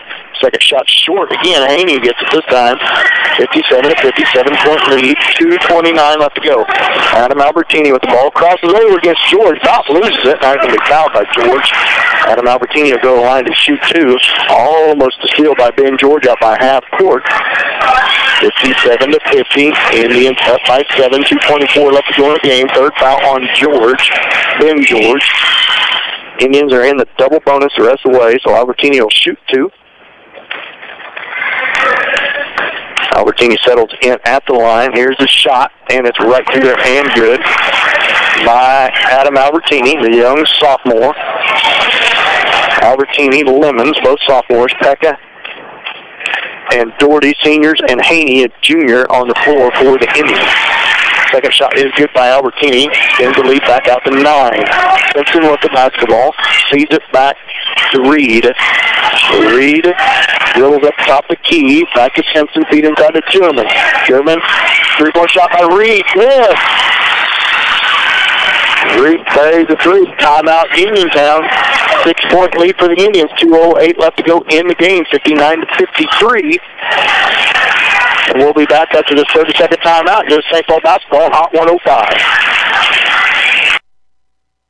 When the lights come up on Friday and Saturday nights at high schools and colleges across the region, it's often on a field built by Crossland Construction. Many Crossland employees played on those fields and were educated in the schools that are thriving parts of our communities today. Crossland is a proud supporter of area athletics and urges you to be a part of your local school community. Many of the athletes playing today may help Crossland build across our region in the future. Check out career opportunities at Crossland.com. Crossland Construction, build you. Let's get back to the game on your home for St. Paul Indian Sports. Hot 105. Up back to Uniontown at 2:08 left to go in the game. 6-point lead for the Indians, 59-53 as Uniontown coming out of this timeout is going to put a full court press on the Indians as they line up in their press break. Adam Albertini will be at the baseline for the Indians as they wait to get it into Caleb Beckett. Caleb Beckett against Luke George. Dribbles back out towards the free throw line. Feeds it out to Doherty at the top of the key. Guarded out there by George. George crosses over. Feeds it out to Albertini. Albertini against Sherman. Backside pass. Haney. Layup good. 1:48 left to go in the game. 61-53. 8-point lead for the Indians. Simpson with the ball, dribbles to the right wing, feeds it back out top to Reed. Reed with the basketball, dribbles down towards the baseline, double team down there by Doherty, poked away by Doherty. Ball's on the floor, now Albertini ties it up for a jump ball. Possession arrow goes to Uniontown. I think they're going to call it jump. I assume that's a jump ball, and it will go to Uniontown, I believe. Yes, it is. With to Uniontown on the possession arrow. So 1:32 left to go in the game. 8-point lead for the Indians, 61-53. As they wipe the sweat up off the floor.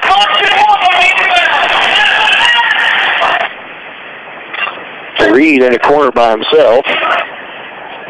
As Luke George set to put the ball in play, wiping the sweat off the basketball now. So now they're set to play. 1:32 left to go. 8-point lead, 61-53. George looks to get it in. Feeds it back in over the top to Ben George. He's double teamed there. Poked away by Albertini. Albertini slows back down. Passes it back out to Doherty. Doherty guarded by Luke George. On the leg to dribble. Kicks it out to Lemons. 1:18 left to go in the game. Sherman after on Lemons. Loses the ball. Ball's on the floor. And now Lemons is going to, I'm not sure who the foul is going to be on. On Luke George, I think. It is on Luke George. So Lemons will go to the line to shoot to. 1:11 left to go in the game. 61-53. 8-point lead for the Indians.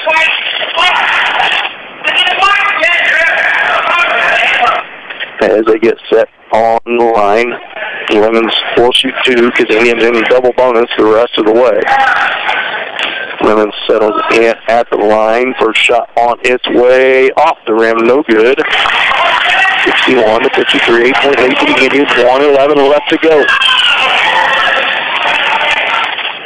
Lemons settles in for his second shot. It's on its way. And off the back line, no good. Doherty with the rebound. Feeds it back out to Pekka. Over to Adam Albertini.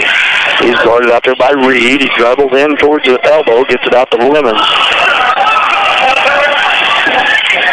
Now the turnover on Lemons. It's going to be a kick. It's going to be a kick on George. It'll stay with the Indians. As the Indians are going to have possession of the basketball.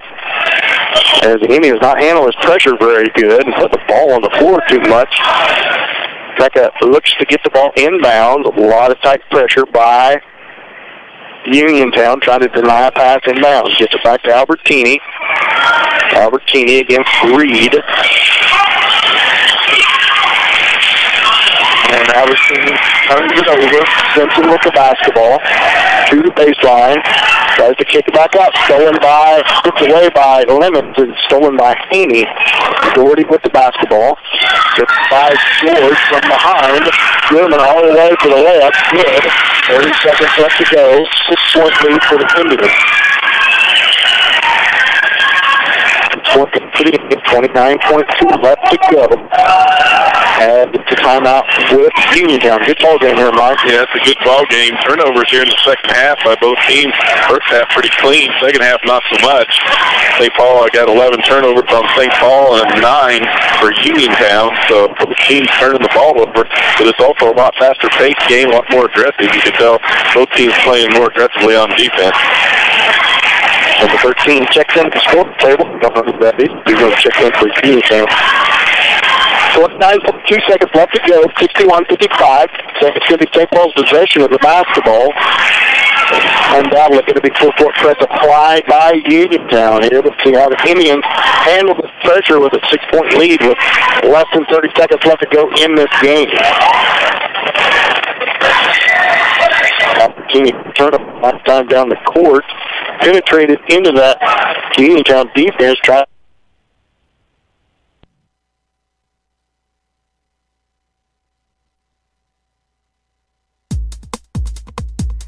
Farmers Bank is a full-service bank with small-town personal attention. They know you by name and are always glad to help you out. Offering 24-hour ATM and 3 banking locations in St. Paul, Walnut, and Hepler, Farmers Bank, member FDIC, is proud to help support the success that a small community can achieve with teamwork and determination.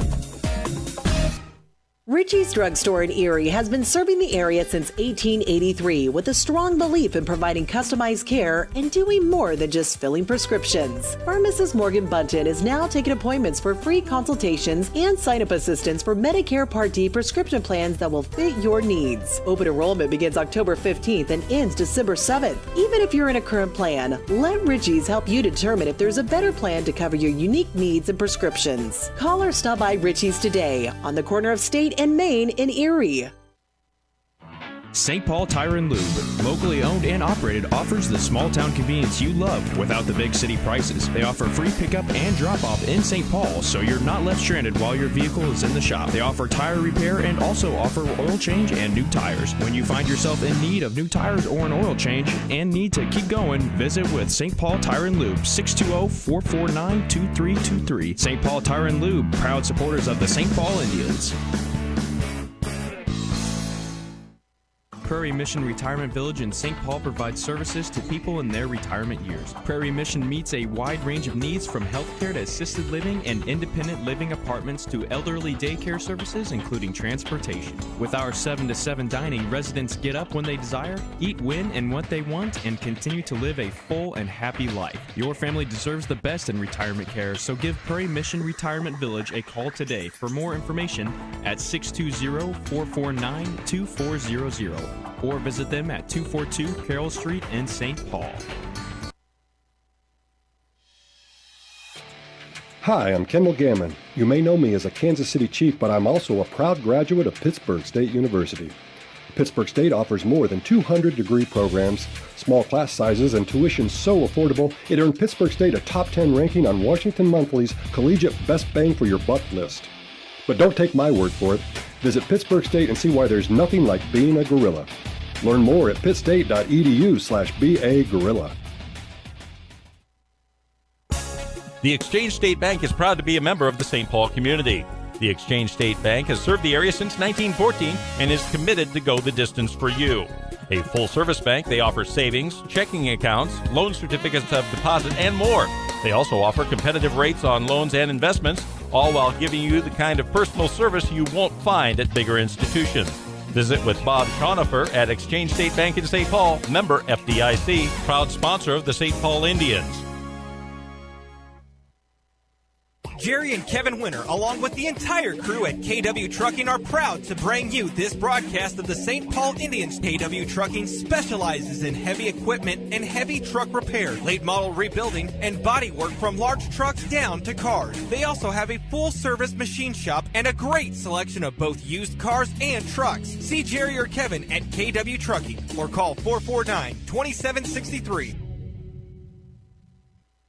When the lights come up on Friday and Saturday nights at high schools and colleges across the region, it's often on a field built by Crossland Construction. Many Crossland employees played on those fields and were educated in the schools that are thriving parts of our communities today. Crossland is a proud supporter of area athletics and urges you to be a part of your local school community. Many of the athletes playing today may help Crossland build across our region in the future. Check out career opportunities at crossland.com. Crossland Construction, build you.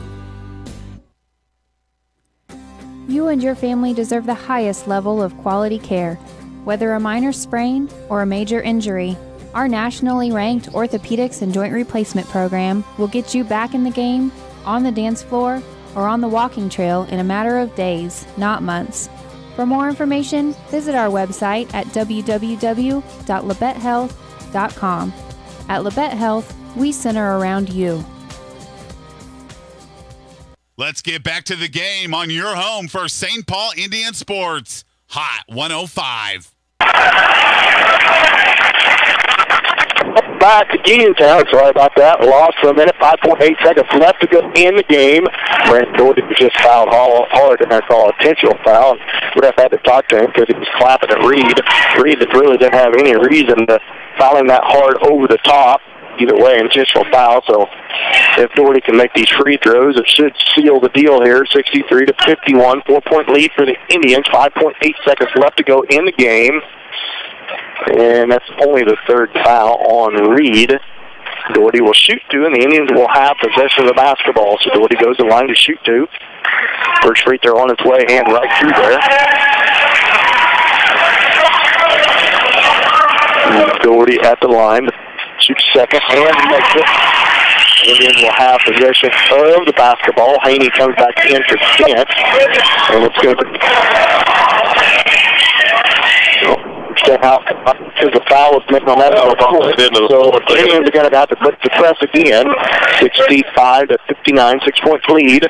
5.8 seconds left to go in the game. Adam Albertini with the basketball. Baseball pass. It's 40 over the top. 40 chasing it. Feeds it back in and saves it. 3-2-1. Indians down with the ball. Sherman all the way to the basket. Layup so good. Indians are going to win 65-59. A good hard fought ball game by both teams. We'll be back with your post-game show brought to you by KW Trucking after this 1-minute timeout. You'll St. Paul basketball on Hot 105. Richie's Drugstore in Erie has been serving the area since 1883 with a strong belief in providing customized care and doing more than just filling prescriptions. Pharmacist Morgan Bunton is now taking appointments for free consultations and sign-up assistance for Medicare Part D prescription plans that will fit your needs. Open enrollment begins October 15th and ends December 7th. Even if you're in a current plan, let Richie's help you determine if there's a better plan to cover your unique needs and prescriptions. Farmers Bank is a full-service bank with small-town personal attention. They know you by name and are always glad to help you out. Offering 24-hour ATM and 3 banking locations in St. Paul, Walnut, and Hepler, Farmers Bank, member FDIC, is proud to help support the success that a small community can achieve with teamwork and determination. Let's get back to the game on your home for St. Paul Indian Sports. Hot 105. Oh, welcome back to Uniontown, Kansas. St. Paul comes out with a 65-59 victory over Uniontown. Indians put together a pretty good first half. They trailed at halftime 29-28. Put together a pretty good second half. Went to a box and one on Finn George. Kind of shut him down a little bit. But Luke George really picked up the pace and was the lead scorer in the second half for Uniontown. So the two George boys had a heck of a ball game for Uniontown as the St. Paul comes out with a big victory, 65-59. Down the stretch, Mike, what do you got for final game stats? You still adding? Yeah, I'm still adding on Uniontown side, but I'm going to go ahead and give you the St. Paul stats led by Brendan Doherty. He's going to get my vote for player of the game. based on his free throw shooting tonight. Brendan was perfect, 8 of 8 from the free throw line. Has led all scorers with 21 points, so big night for Brendan Doherty, and they needed it, especially there in the second half. Speaking of big nights, Adam Albertini gets a lot of credit. He was a close second in my vote for player of the game. He ended up with 15, the majority of those coming in the second half. He did some good work at the free throw line as well. Caleb Pekka ended up with 8 on the night. Kenny Haney with 9. Easton Dent had 7, and Caleb Lemons had 3 for St. Paul. I didn't get all the Uniontown stats added up yet, but I will tell you that Luke George came on in the second half and scored 15 of his 18 points on the night, all in the second half. He was perfect in the second half. He had 3 3-pointers and 4 from the field 2-pointers, so big night and a lot of input by Luke George. His cousin, brother, or relation, Ben George, ended up with 20 points on the night. Almost caught Doherty with the points. Most of his team in the first half, he only had 4 points in the second half. The big difference there is St. Paul defense really shut him down in the second half. You're listening to the KW Trucking Postgame Show. Player of the game, brought to you by D-Rail Commodity, is Brendan Doherty, the senior. Good game put together by Brendan tonight. Come out real hot at the start of the game. Cooled off a little in the second quarter, put together a pretty good second half to lead the Indians in scoring. Kenny Haney was held a little bit cold second half. He had 9 points in that second half. I think he was held scoreless in that first half, so he come to life a little bit in that second half. But pretty good game put together. Good test for the Indians coming down the stretch, coming with a lead. This time come out victorious, so they're not against Columbus. Had a little bit of a collapse against them. Had up to a 14-point lead with 4 minutes to go and ended up losing by 1. And had a chance to win it there at the buzzer. But regardless, come back with a nice 65-59 win tonight. I want to thank everybody for listening to our KW Trucking Postgame Show. And once again, recognize Brendan Doherty for being our player of the game, sponsored D-Rail Commodity. And Mike, glad you're back. Thanks for getting settled into them stats. I'm still a little rusty, but we'll work on it as we go through. It's good to be back and having a lot of fun here watching these guys and girls play. And I think it's going to be a good season all around for the Indians. St. Paul girls and boys both come out with a nice victory here on the road tonight. We'll be back home Friday night versus Riverton. Merry Christmas. Tune in about 5:45, 5:50. Mike and I will come back on the air in the air chair. I want to thank Marissa back in the studio for, trying to keep us on the air. Once in a while in these gymnasium, we lose that